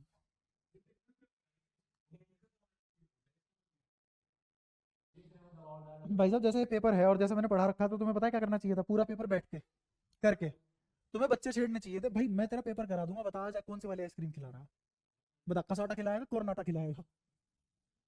पेपर आधा मैं करवा रहा हूँ तेरा, पास मैं करवा रहा हूँ, ये होना चाहिए। तुम इसी खुद में उलझे बैठो। To increase the power handling capacity in loudspeaker, which type of magnet is used? Obviously अगर मुझे मैग्नेटिज्म बढ़ाना है तो फिर सवाल ही नहीं बनता है। तो horizontal wire 0.1 metre long carries a current 5 ampere, length दे दी मुझे, करंट दे दिया, फाइंड दी मैग्नीट्यूड फील्ड है, कैसे वर्ड लिखे हैं? फाइंड दी मैग्नीट्यूड फील्ड, ठीक है भैया उसका होगा, प्रीपोजिशन नहीं आती होगी उनको, ठीक है। Which can support weight of the wire, mass, ठीक है। तो वेट वायर का सपोर्ट करवाना है, तो इसका मतलब मुझे एमजी को बैलेंस करना है, तो जो भी मैग्नेटिक फोर्स निकालूंगा उसको किसके बराबर रख दूंगा? एमजी के बराबर रख दूंगा, अपना बैलेंस होगा। Square current carrying loop is suspended in a uniform magnetic field acting in the plane of the loop if force on one arm of the loop is F. एक हाथ पे तो फोर्स है F, net force on the remaining 3 arm of the loop is, ठीक है। दोबारा पढ़ते हैं। Square current carrying loop is suspended in uniform magnetic field, ये रहा देखो, स्क्वायर लूप है, थोड़ा स्क्वायर लगे, गरीब रख लेंगे ज्योमेट्री की। Suspended in uniform magnetic field acting in the plane of loop, क्या टॉर्क मैक्सिमम, ठीक है। फिर क्या बोला वो? Is the force on the arm of loop is, is the force किसी भी आर्म पे, अरे बकवास सवाल, मैं पता नहीं कुछ बढ़िया दिया होगा। इस आर्म पे फोर्स F है, क्या तुम्हें याद है? अगर B यूनिफॉर्म है, अगर B यूनिफॉर्म, उसने तो खैर डायरेक्शन दी भी नहीं, मैंने अपनी मर्जी से मान ली, क्या अगर B ऐसे मान लेता गलत हो जाता सवाल? नहीं, तब भी आंसर सेम आता। तुम B की कोई भी डायरेक्शन मान लो, as long as it is uniform, तो मुझे पता है इस पे फोर्स ऐसे लगेंगे या फिर ऐसे लगेंगे, ऑप्शन नहीं और कोई। इस पे फोर्स या तो अंदर की तरफ लगेगा या बाहर की तरफ, अगर इस पे अंदर की तरफ लग रहा है तो इस पे बाहर की तरफ, और इस पे अंदर की तरफ लग रहा है तो बाहर की तरफ, और कपलिंग क्रिएट करेंगे, मैग्नीट्यूड वाइज बराबर होंगे, डायरेक्शन वाइज अपोजिट होंगे। तो बाकी तीनों पे बताओ नेट फोर्स कितना है? बाकी तीनों पे नेट फोर्स F, क्यों? क्योंकि एक F और एक F कैंसिल होंगे, 3 F नहीं होगा। वही पूछ, माइनस वाला तुझे कैसे पता? माइनस वाला, हाँ, क्योंकि इस वाले का मुझे पॉजिटिव F पता है, बाकी दो एक पेयर तो हट जाएगा, एक पेयर गया, इसका माइनस F, इसका F गया, ये वाला पेयर, इसके साथ पेयरिंग में कौन बचा पूरा खत्म करने के लिए फोर्स? तो इसलिए आंसर क्या है इसका? माइनस F, सेकंड ऑप्शन, ठीक है। बड़े पागल बनाने के लिए ठीक सवाल है, जो ऐसे हड़बड़ाया होता है ना, जिसका पेपर का मोमेंटम खराब हो गया, मान लो अरे भाई ये भी ये भी ये भी, ये जिंदगी बर्बाद होगी हो, फिर इस वाले क्वेश्चन पैक कर सकता था वो, मैडम क्योंकि उसने मान लिया है, एक्सेप्ट कर लिया, जिंदगी बर्बाद होगी हो तो होगी। सेक्शन ये देखते हैं। Given are two AC circuit each connected to ideal, नहीं आइडेंटिकल पावर सप्लाईज, दोनों की पावर आइडेंटिकल है, ठीक है। एक कैपेसिटर रेजिस्टेंस के साथ, एक आरसी सर्किट है, एक आरएल सर्किट है, ठीक है, ओके। सब बकवास है, काम की बात बता दे, थोड़ा जल्दी बता काम की बात। Of reactance in the circuit to the inductive reactance in the circuit, अच्छा। तो कैपेसिटिव रिएक्टेंस XC और XL का रेशो निकालना है, XC अपॉन XL, तो क्या XC अपॉन XL बराबर आएंगे? नहीं, रेशो बराबर क्यों नहीं आएगा? क्या रेशो पूछ रहा है वो? हाँ, तो XC इस बार, क्योंकि ओमेगा नहीं पता ना, ओमेगा कटवाएगा वो, बिना ओमेगा कटवाए कैसे काम करेगा? तो XC किसके बराबर? 1 बाय ओमेगा C, और XL किसके बराबर? ओमेगा L, दिखता हुआ कटता हुआ दिख गया, तो रेशो क्या आ गया? L बाय C, खत्म। अच्छा, the inductive reactance in the circuit, ठीक है। What is the angular frequency in both the circuit was omega, that is when the angular frequency, अच्छा दोनों सर्किट की एंगुलर फ्रीक्वेंसी ओमेगा, अरे वो तो हमने अपने आप मान ली, वरना सवाल ही नहीं होगा, ना भी देते तो हम मानते अपनी तरफ से। अब देख रहे हो, मैं सवाल पढ़ा भी नहीं पूरा, मुझे पता था अगर इसने रेशो पूछा है तो ओमेगा बराबर लेना है, किसी ने कहा नहीं था, ये इंट्यूशन है, जब बहुत ज्यादा पढ़ लोगे तो इंट्यूशन तुम्हें भी आएगी। भाई देख, 5 नंबर का अगर उसे सवाल रखना है, तो प्रिंसिपल के पास ही क्वेश्चन पेपर गया और 2 लाइनों में उसने 5 नंबर का सवाल पूछा, प्रिंसिपल मान लो लिटरेचर का आदमी है, तो ये बोलेगा ना भैया कहानी कहाँ है 5 नंबर की। Calculate the current drawn by the primary of a transformer, by the primary coil of a transformer ना भाई, which ठीक है। अरे फिर ये है ना, एक बार कभी ढंग से इंग्लिश पढ़ के देख, फिर तेरी नजरों में जहां जहां ग्रामेटिकल एरर आएंगे वहां वहां तू उन्हें ढूंढेगा, यार ये लगाना चाहिए था इसे। जब तूने पढ़ी नहीं ग्रामर उतनी तो आएंगे भी नहीं दिमाग में। नुकसान होता है, पता है इसको बोलते हैं सुपरफिशियल माइंड बोलते हैं इसको। तुमने मान लो दोनों चीजें पढ़ ली, दोनों के फैक्ट तुम्हें पता है, तो तुम्हारा दोनों जगह माइंड डाइवर्ट होगा। बट मान लो एक बच्चे को इंग्लिश नहीं आती, सिर्फ फिजिक्स आती है, वो वैसी ही प्रिपोजिशन इग्नोर करके चलेगा। Assume the efficiency of the, अच्छा एफिशिएंसी दे रही ट्रांसफार्मर की। एफिशिएंसी देने का मतलब क्या है कि P output upon P input. तो मुझे क्या पता लगा कि अगर मेरा 100 वोल्ट का ट्रांसफार्मर था तो मुझे क्या मिला, 80 वोल्ट मिला एज आउटपुट। ठीक है, अच्छा 200 वोल्ट है, पोटेंशियल दे दी, और दूसरे वाले की पोटेंशियल दे दी, 200 वोल्ट से 20 वोल्ट पे आया, तो क्या मुझे के मिल गया? के याद है, transformer ratio, ratio of transform, है ना? क्या आ गया? के से आई निकाल लो, नंबर ऑफ टर्न निकाल लो, दुनिया भर की बातें निकाल लो। आई निकल गया, वी आ गया, पावर आ गई। मैंने क्या निकाला? के से क्या आ गया? आई से क्या आ गया? वी, सॉरी आई से क्या आ गया? पी के साथ मिला के, बस। तो primary coil, power of primary coil is current in कौन सा? उसने स्टेप डाउन किया ट्रांसफॉर्मर, स्टेप अप किया? स्टेप डाउन किया। तो अगर स्टेप डाउन किया ट्रांसफॉर्मर तो आई कौन से वाले का लिखूंगा मैं? इनिशियली इनटू वी इनिशियली, ये आ गई उसकी जो पहले पावर थी। फिर बाद में पावर क्या आ जाएगी उसमें? वी ज्यादा होगा, वी ज्यादा होगा और आई कम हो जाएगा, और ये फाइनल आई, ये आ जाएगी आउटपुट कोई, दोनों की पावर आ गई। ठीक है, चॉइस पार्ट क्या है इसका? टाउन सिचुएशन 20 किलोमीटर अब है। क्या मैंने इसी फील्ड में पढ़ाया था ट्रांसफॉर्मर की जरूरत ही क्या पड़ रही है उसकी, है ना? तो 20 किलोमीटर दूर है, पावर प्लांट से generated power at 440 volt require 600 kilowatt of electric power at 200 volt. Resistance of two wire lines carrying power is 0.4 ohm per kilometre. तो मुझे उसने रेजिस्टिविटी दे दी, तो मैं क्या रेजिस्टेंस निकाल लूंगा? पर किलोमीटर है ना, और कितना किलोमीटर दूरी है? 20 किलोमीटर, 20 इंटू 0.4 कितना आ गया? 4 दूनी 8, 8 ओम की टोटल रेजिस्टेंस आ गई। सोने की वायर है क्या? 20 किलोमीटर चल के 8 ओम रेजिस्टेंस।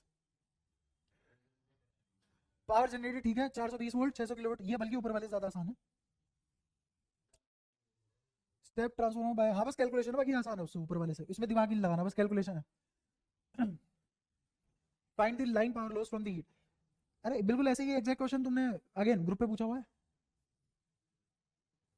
ऐसे तुम्हें मतलब ही क्या है कौन क्या पूछ रहा है ना? डाउट तो सारे मुझे ही सोल्व करके भेजने हैं। ऐसा नहीं है किसी का क्वेश्चन आता है वो खुद से करके भेज देना, नहीं, ये आदमी आएगा इसके पास दुनिया भर का टाइम है, यही सोल्व करेगा।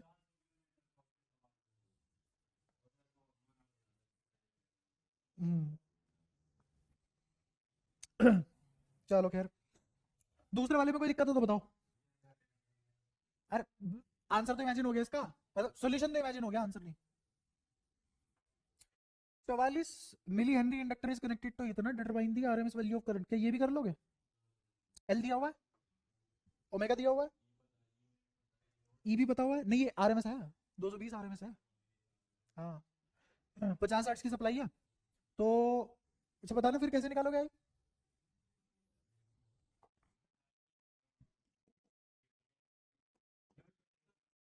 मुझे ये पता है मान लो, अब इससे कैसे निकालूंगा मैं?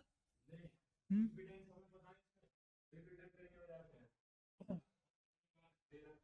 उसने मुझे एल दे दिया, ई क्या पता है मुझे, बट ये तो इंस्टेंटेनियस होता है इसलिए फॉर्मूला लगेगा ही नहीं दप्पा। एसी पे आओ, अब ईएमआई का पीछा छोड़ो। एसी में फॉर्मूले आते हैं हमारे पास, कैसे कैसे आते हैं कि पोटेंशियल का किसके साथ रिलेशन होता है, या फिर फेजर डायग्राम में निकाल लो, कुछ भी कैसे भी कर लो। तो मुझे करंट निकालना है बेसिकली, किसकी वजह से आएगा? इंडक्टर की वजह से आएगा। क्या इंडक्टर की वजह से करंट निकालना आता है? पहले मैं इंपीडेंस निकालूंगा नेट। तो इंपीडेंस कैसे निकालेंगे? जेड बराबर under root R square plus L square, R मुझे पता ही है ना? दिया तो है यार, 8 ओम निकाला तो है। वो जो 8 ओम निकाला है वो शादी के लड्डू बंदे हैं। अरे नीचे चॉइस वाले पार्ट भी है, 20 किलोमीटर की वायर है, 0.4 ओम पर किलोमीटर है।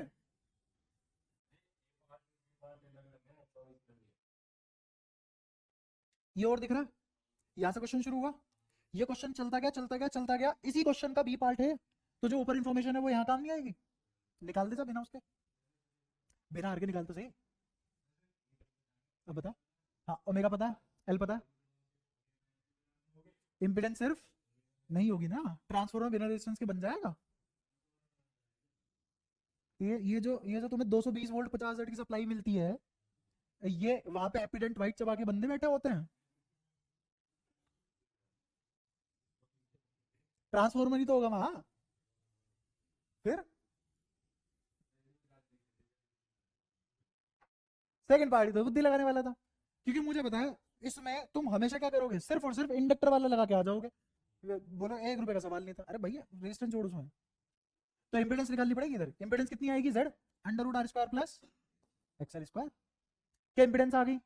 इंपेडेंस आने के बाद क्या निकाल सकता हूँ मैं, क्या वी पता है मुझे, वी आर एम एस है मेरे पास, तो आई आर एम एस कितना आ जाएगा, V R M S by Z.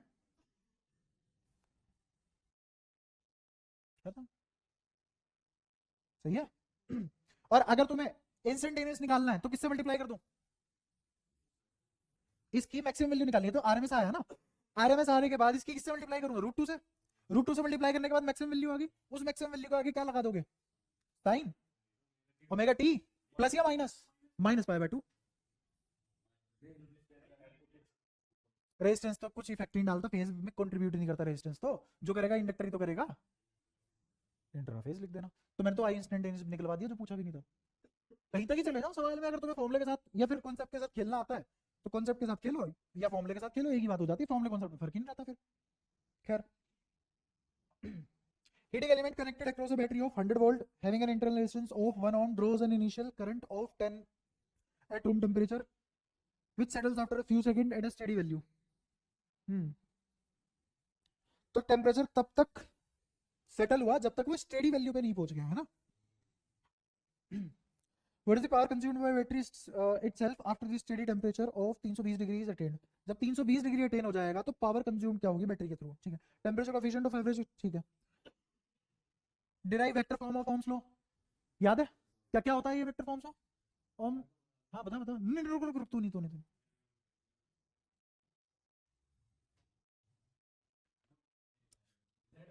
हाँ, क्या मैंने तुम्हें कभी नहीं बताया है असली ओम्स लॉ यही है? क्या मैंने तुम्हें कभी नहीं बताया जो तुमने ओम्स लॉ पढ़ा है वो सिर्फ लीनियर एलिमेंट के लिए कामयाब है?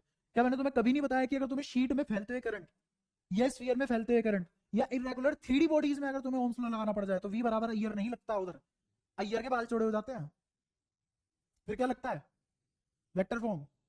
नहीं बताया ना कभी भी।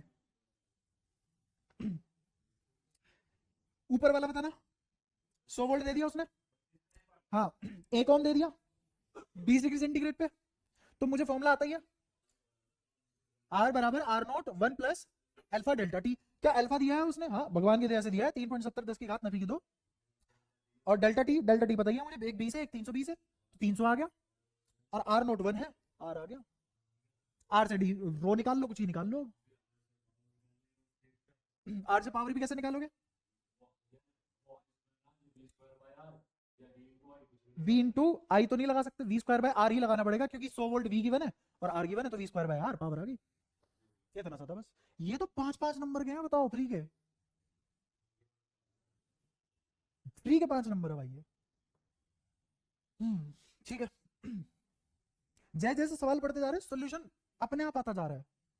अगर तुम पहले सवाल पढ़ रहे हो और साथ साथ तुम्हारे दिमाग में सॉल्यूशन की प्लानिंग नहीं चल रही है पैरेलली, तो तुम्हारी प्रैक्टिस जीरो है। ऐसा नहीं है तुमने थोड़ी बहुत की है, एकदम जीरो है एग्जैक्ट। इस सवाल को ऐसा बेहतर बनाया जा सकता था, इस सवाल में ऐसे वैल्यू डालते ये फॉर्मूला गलत साबित हो जाता। कौन से वाला, आर बराबर R naught 1 plus alpha delta T. तुम्हें याद है ये फॉर्मूला बहुत ज्यादा एरर प्रोवाइड कराता है, जब किस कंडीशन लगती है तब जाके फॉर्मूला काम करता है, वरना मुझे 2 अलग अलग इक्वेशन बनानी पड़ती है। एक आर बराबर R naught 1 plus alpha delta T पहले वाले के लिए, पहले वाले सेट ऑफ वैल्यूज के लिए, फिर दूसरे वाले सेट ऑफ वैल्यूज के लिए आर टू बराबर R naught 1 plus alpha delta T. और आर नॉट क्या है, टेम्परेचर 0 डिग्री सेंटीग्रेड पे या फिर 273 केल्विन पे क्या रेजिस्टेंस रही होगी, फिर उन दोनों को कंपेयर करके काटते हैं, फिर आंसर आता है। हाँ नहीं, इतनी ही चीजों से 2 इक्वेशन निकाल के एक वेरिएबल ठोकना पड़ता तुम्हें कैंसिल करके। ऐसे ही सवाल मैंने तुम्हें कराया, एक एग्जैक्ट सॉल्यूशन कराया था और एक गलत वाले तरीके से कराया था, और मैंने बताया था गलत वाले तरीके का फायदा उठाया जा सकता है। लेकिन यहाँ पे मुझे पता लग रहा है वैल्यू अप्रोक्स आ रही है, मुझे कैसे पता लग रहा है तुरंत वैल्यू अप्रोक्स आ रही है, और तुम कैसे पता लगाओगे। मान लो कुछ वैल्यू ऐसी दे देता हो, जैसे वो ऐसे बोलता कि मेरे पास 100 वोल्ट है ना, और 1 ओम की बजाय मेरे पास मान लो ऐसे है, मेरे पास है मान लो 0.1 ओम है, ठीक है, और अल्फा है मेरा मान लो 2 × 10⁻⁻1, ये अल्फा हो गया, ठीक है। अच्छा खासा अल्फा ले लिया, अच्छा खासा निचले वाले दर्जे का टेम्परेचर ले लिया, या फिर टेम्परेचर थोड़ा ज्यादा रखो, एक काम करो, टेम्परेचर ज्यादा मत रखो, रेजिस्टेंस ज्यादा रखो, 100 ले लो, ठीक है, और टेम्परेचर डिफरेंस रख दो ज्यादा। तो तब अगर टेम्परेचर डिफरेंस ज्यादा है और रेजिस्टेंस में गैप बहुत आ रहा है, तो पक्की बात है अब एरर और ज्यादा बढ़ जाएगा, अब तुम इस वाले फॉर्मूले से आंसर नहीं निकाल सकते जो अब यहाँ पे निकल गया, फिर तुम्हें 2 अलग इक्वेशन बनानी पड़ती, फिर वहां तक तो तुम बाद में पहुंचोगे, पहले यही कर लो। Wire of uniform cross section and resistance 4 ohm is bent in the shape of square ABCD. क्या बोला है? Uniform cross section and resistance 4 ohm. अच्छा, एक वायर है मेरे पास बहुत लंबी, आ तक की लंबी, उससे मैंने खेल खेल में एक स्क्वायर बना दिया वायर से, ठीक है। उस वायर का क्रॉस सेक्शन कितना है, होगा कुछ ए, और रेजिस्टेंस कितनी है उसकी, 4 ओम, ठीक है। Point A is connected two point P, कर दिया। On the wire DC AP resistance 1 ओम, ठीक है। एपी वायर की तो रेजिस्टेंस 1 ओम है ना, और जो पूरी वायर जो बेंड की गई है उसकी 4 ओम है, और क्योंकि स्क्वायर है तो एक वायर की कितनी हो जाएगी, 1 ओम, ठीक है। When the potential difference is applied between A and C, A and C के बीच में potential difference apply कर दिया गया, point B and P are seen to be at same potential, point B and P, B और P को same potential पे देखा गया, what is the resistance of the part DP, DP की resistance क्या होगी? अरे ये तो वही वाला सवाल नहीं है, हाँ ये वाला सवाल तुम्हारे यहाँ देने के लिए नहीं बनता, ओलंपियाड का सवाल है।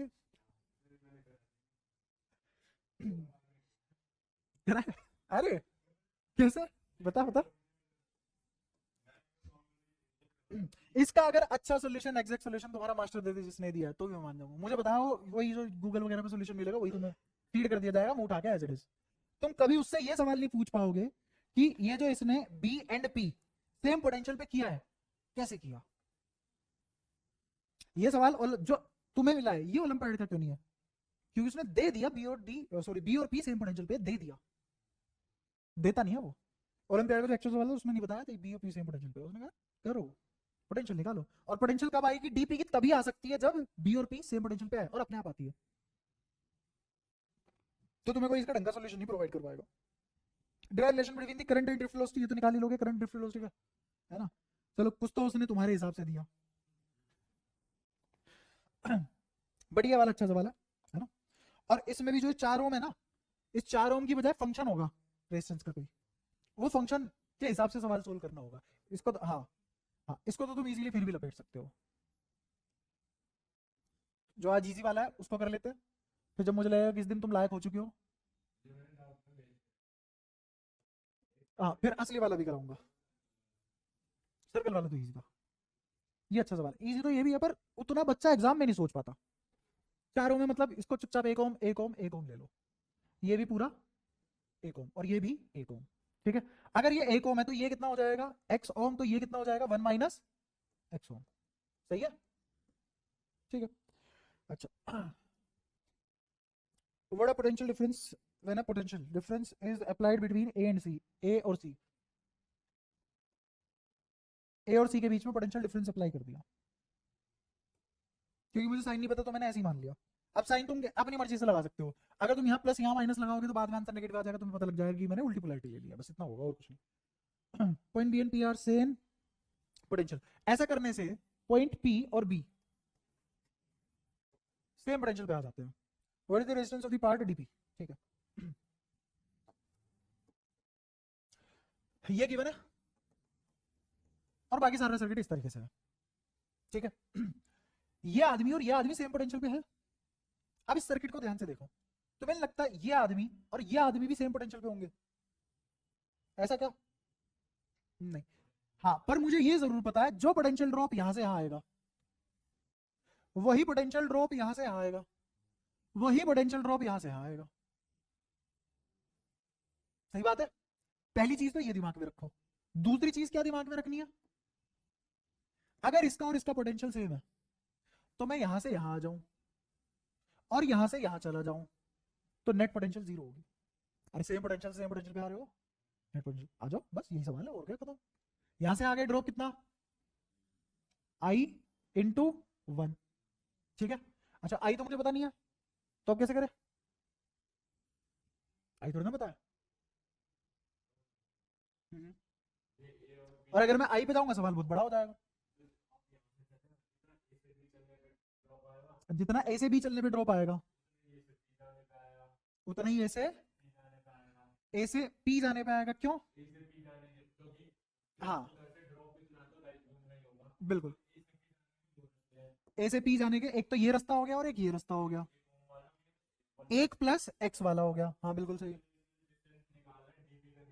हाँ यहाँ से आ गए और यहाँ से आ गए। हम्म हम्म हम्म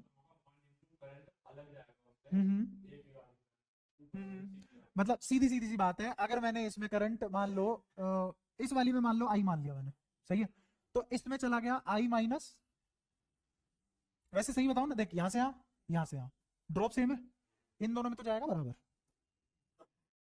इन दोनों में कैसे जाएगा बराबर, यहाँ से मान ले आई आया, तो इसमें कितना जाएगा आई माइनस 2 आई, जहां जितना कम कर सकते चीजें उतनी कम करेंगे, यहाँ से आ जाओ यहाँ से आ जाओ बराबर रख दो, यहाँ से आ गए यहाँ से आ गए बराबर रख दो। अभी मैंने तुम्हें बहुत सारी चीजें नहीं बताई, पर मैं इस सवाल का इतना बढ़िया सोल्यूशन, जैसे मैंने तुम्हें ये बताया यहाँ से आ जाओ यहाँ से आ जाओ, फिर मुझे याद आया मैंने तुम्हें दो चीजें भी बता नहीं रखी है, सिखाने में टाइम लगेगा थोड़ा सा। यहाँ से आ मुझे किसी करंट की जरूरत नहीं है, पॉइंट पोटेंशियल पोटेंशियल पोटेंशियल में खेल के सीधा आंसर निकाल लूंगा। अभी वो वाली चीजें बाकी है तुम्हारी, कहने को ओलंपियाड है, किसमें नहीं करंट फ्लो, देख यहाँ से यहाँ ड्रॉप जीरो है क्या, नहीं, यहाँ से यहाँ ड्रॉप जीरो है क्या, नहीं, लेकिन यहाँ से यहाँ ड्रॉप जीरो है क्या, हाँ, तो मैं इसका और इसका ड्रॉप जीरो के इक्वेट कर दूंगा, देख यहाँ से एक्स आ जाएगा फिर एक ही स्टेप में। हाँ हाँ हाँ, जब उसने बोला है, और मैं पता है क्या करूंगा, मैं उससे भी गंदी बात करूंगा, वो कह रहा है यहाँ 100 जीरो मानो, मैं कह रहा हूँ आई एक मान लो ना। हाँ हाँ हाँ, और अगर आई वन मान लो तो भी तो दिक्कत है, ठीक है, ये जुगाड़ होते हैं सब, लेकिन ये सब ऑब्वियसली एग्जाम में थोड़ी ना आएंगे बुद्धि में। और आधा घंटा बचना चाहिए था, जैसा पेपर है आखिरी सवाल पे हूँ मैं, डिस्कस करता हुआ आ रहा हूँ एक एक सवाल। तो यहाँ से आए दोनों को इक्वेट कर दिया, दोनों को इक्वेट करके तुम्हें दिख रहा है मेरे पास एक तो एक दो तीन वेरिएबल है, तीन वेरिएबल है, एक इक्वेशन तो यहाँ से आ गई, सही है, एक इक्वेशन यहाँ से आ गई, दो इक्वेशन है, अभी भी तीन वेरिएबल है अपने पास, वेरिएबल तो तीन ही है, देखो इससे ज्यादा तो वेरिएबल है नहीं अपने पास, है ना, इसमें आई जा रहा है, इसमें आई जा रहा है, इसमें कैपिटल आई माइनस 2 आई जा रहा है। हाँ हम्म हम्म हम्म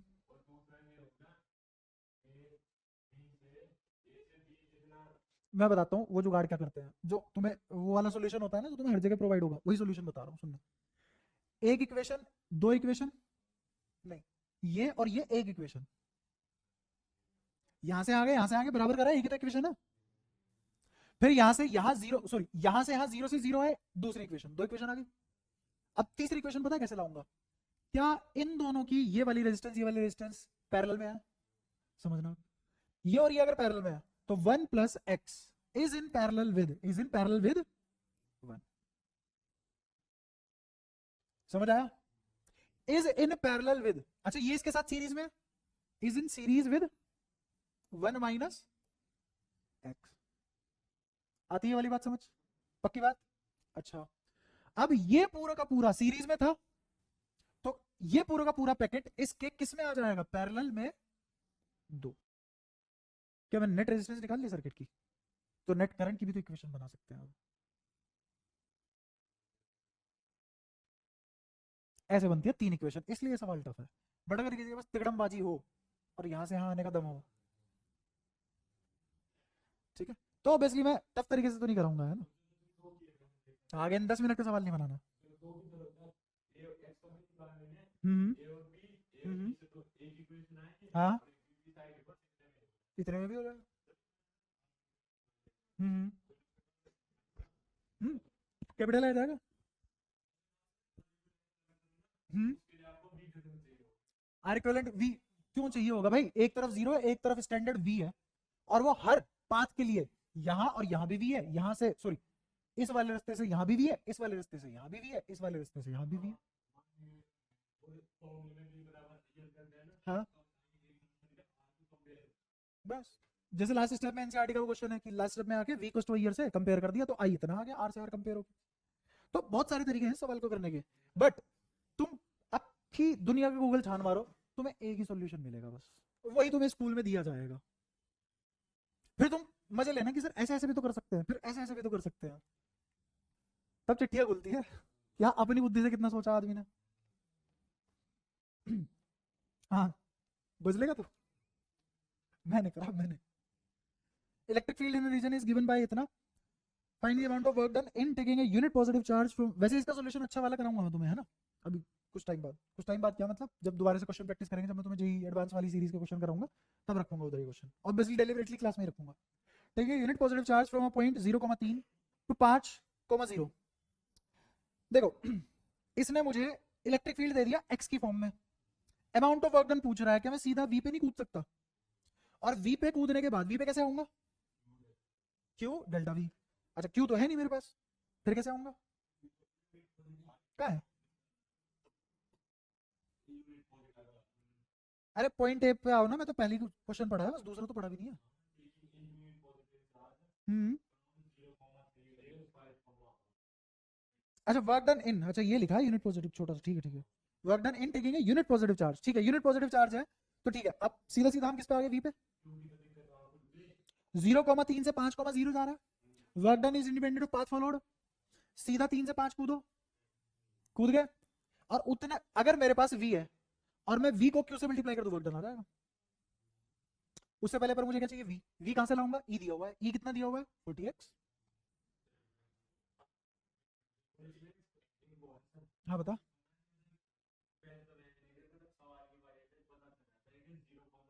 हम्म हाँ तो एक में x दिया हुआ है, एक में y दिया हुआ है, तो एक तो 0 से 5 गया है, किस में? x एक्सेस में, और y एक्सेस में 3 से 0 गया है, देख ना।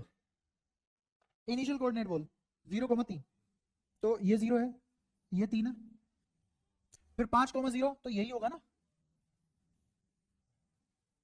और मुझे पता है चाहे यहां से आ जाओ, चाहे ऐसे उड़ते हुए जाओ तितली की तरह, और चाहे यहां से आ जाओ, वो एकदम सेम रहेगा।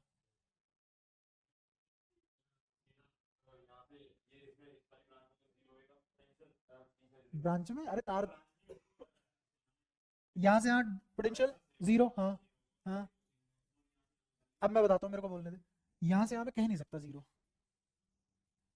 मैं समझाता हूँ क्यों। ई क्या है मेरा? 40x आई कैप।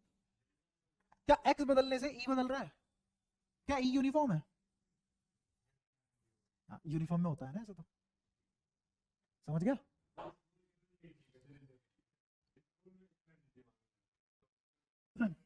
नहीं नहीं मैं करके दिखा रहा हूँ ना। तो ये 0,3 हो गया और वो 5,0 हो गया, ठीक है। इलेक्ट्रिक फील्ड उसने 40x दे दिया, इसमें कोई दिक्कत? जैसे जैसे x बदलेगा वैसे वैसे इलेक्ट्रिक फील्ड बदलेगा, इसमें भी कोई दिक्कत नहीं है, ठीक है। मुझे ना तो यहाँ की पोटेंशियल पता, नहीं यहाँ की पोटेंशियल पता, चार्ज है कितना, ठीक है। ई से वी पे कैसे पहुंचा जाता है? v equals to integration of E dot DL. तो मैं v निकालना चाहता हूं, तो v is e dot dx minus का, और ये मुझे पता है कि ड्रॉप ही होगा, यहां से आ जाने पे ड्रॉप आएगा, तो मैं क्यों माइनस लगाऊं, फिर तो अपने सेंस के साथ खेलेंगे। तो v बराबर e 40x स्क्वायर बाई 2, तो क्या ये आ जाएगा 20x स्क्वायर। बता यहाँ पोटेंशियल कितनी होगी? क्यों 0 होगी? x 0 है। अच्छा y नहीं रख के देखूं? क्यों? y में e है ही नहीं, तो y में e है भी नहीं, वहां पे पोटेंशियल भी नहीं होगी, ये मैं अच्छे से खोल के बताया हुआ है। फिर इस पे आ जाओ, यहाँ 5, तो 5 का स्क्वायर 25, 25 दूनी 50, कितना आ गया? 500। तो यहां जो पोटेंशियल मिली वो मिली 500 वोल्ट, और यहां कितनी मिली? 0 वोल्ट, समझे? ये आ गई पोटेंशियल। बताओ इसमें कोई दिक्कत हो? अगर ये मेरे पास इनिशियल और फाइनल पोटेंशियल आ चुकी है, तो वर्क डन बताओ बस। डेल्टा वी कितना आ रहा है? 500 माइनस 0, 500 इनटू यूनिट चार्ज 1, आ गया आंसर। मैं पहला ही एग्जाम्पल जो न्यूमेरिकल लिया था अपनी बात समझाने के लिए, इससे तो बहुत अच्छा था वो। हमारे बेसिक इलस्ट्रेशन ही इनके ऊपर, इनसे बहुत ऊपर होते हैं। हाँ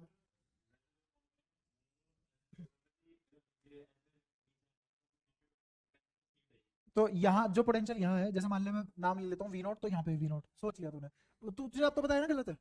हाँ पर ठीक है, सोच लिया ये वी नॉट, तो ये भी वी नॉट, आगे ये दूरी 5 है ना, तो 5 के हिसाब से इंटीग्रेट करके आंसर सेम ही आएगा, बट तरीका गलत है। अब समझा डिस्कशन का मतलब क्या है। तेरा पेपर चेक हो जाता, तो अपने दिमाग में कॉन्सेप्ट बना लेता गलत चीज को, इसलिए डिस्कशन बहुत जरूरी है। A charge q is distributed over two concentric hollow sphere of radius r such that the surface charge density are equal. Find the potential at common center. तो ये तो वो वाला केस नहीं होगा कि ये एक स्फीयर है, ये एक स्फीयर है, इस पॉइंट पे पोटेंशियल निकाल लिया, इस वाली की वजह से, इस वाली की वजह से, मतलब भी आता है, इस वाली की वजह से पोटेंशियल आएगी इस पे, इस वाली की वजह से आएगी। कंसेंट्रिक शेल है, कैसे निकालते हैं कंसेंट्रिक शेल में पोटेंशियल? मुझे बताओ, अगर मैं इसको ए बोलूं, इसको बी बोलूं, इस पॉइंट पे पोटेंशियल निकालनी है, तो बताओ पी पॉइंट पे पोटेंशियल क्या, ए की वजह से क्या क्या लिखी जाएगी? के क्यू ए अपॉन, इसको ऐसे ले लो आर ए, इसको ले लो आर बी, आर ए, बस बस देख लो, सोच लो, ये ए पे इसकी वजह से कोई पोटेंशियल नहीं आएगी, जो ए पे होगी वही तो पी पे होगी।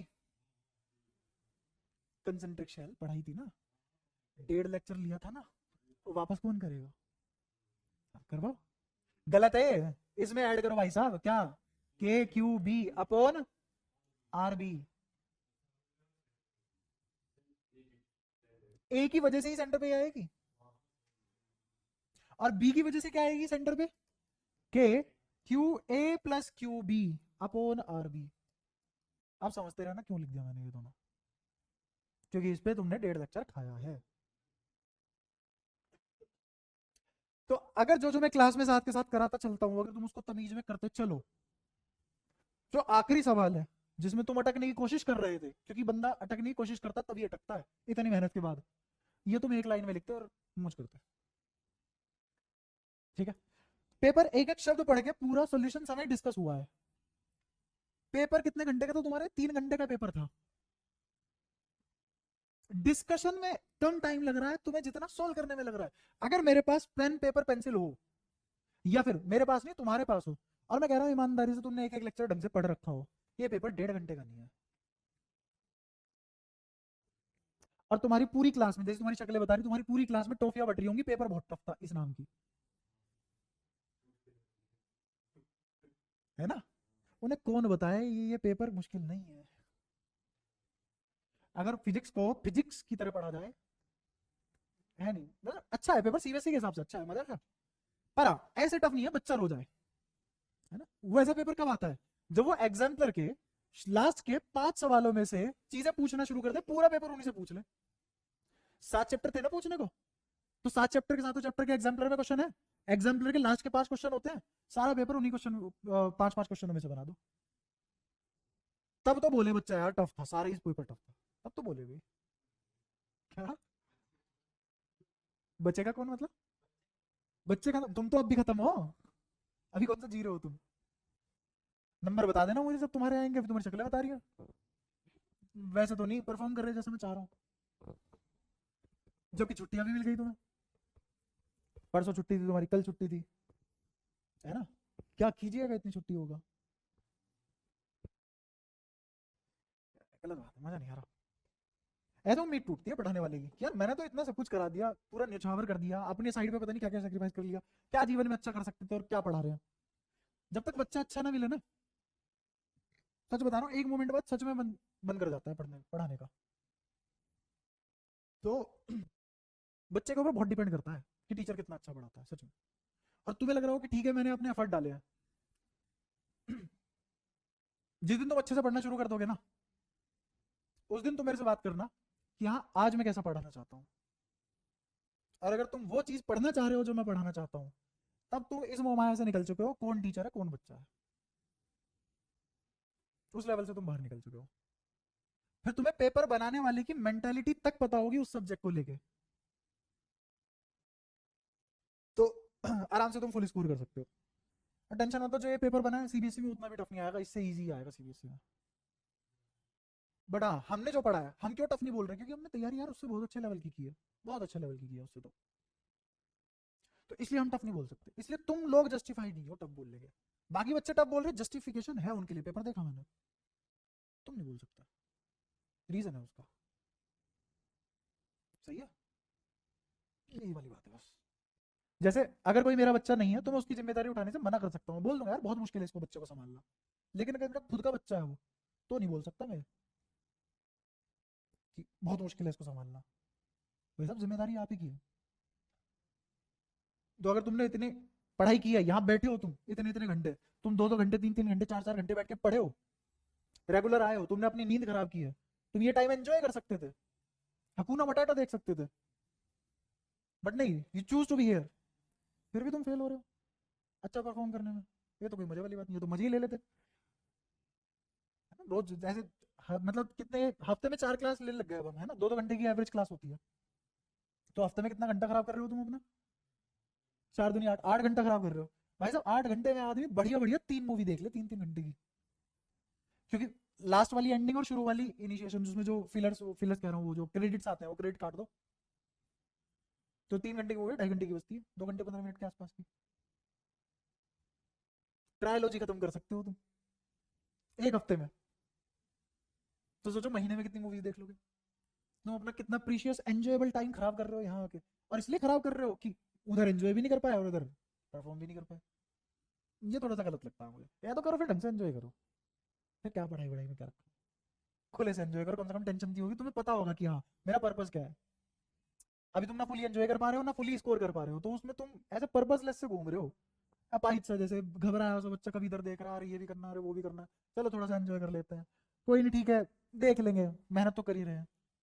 ये बच्चा ज्यादा खराब होता है उस बच्चे से, जैसे जैसे जो बच्चे छोड़ के गए वो उतने खराब नहीं है, इनको पता है पर्पस क्या है उनका। गलत तुम बनोगे, तुम्हें अपना पर्पस नहीं पता। तो भैया या तो पिक अ साइड, इधर बी ऑन दिस साइड और ऑन दिस साइड, बीच में मत अटको। तुम्हें पता है बीच में अटकना बहुत सारे शब्द हैं, है ना, बीच में अटकने का फायदा नहीं है। यार तो फिर अच्छे से कर लो। अच्छा लास्ट क्लास में हमारा क्या चल रहा था,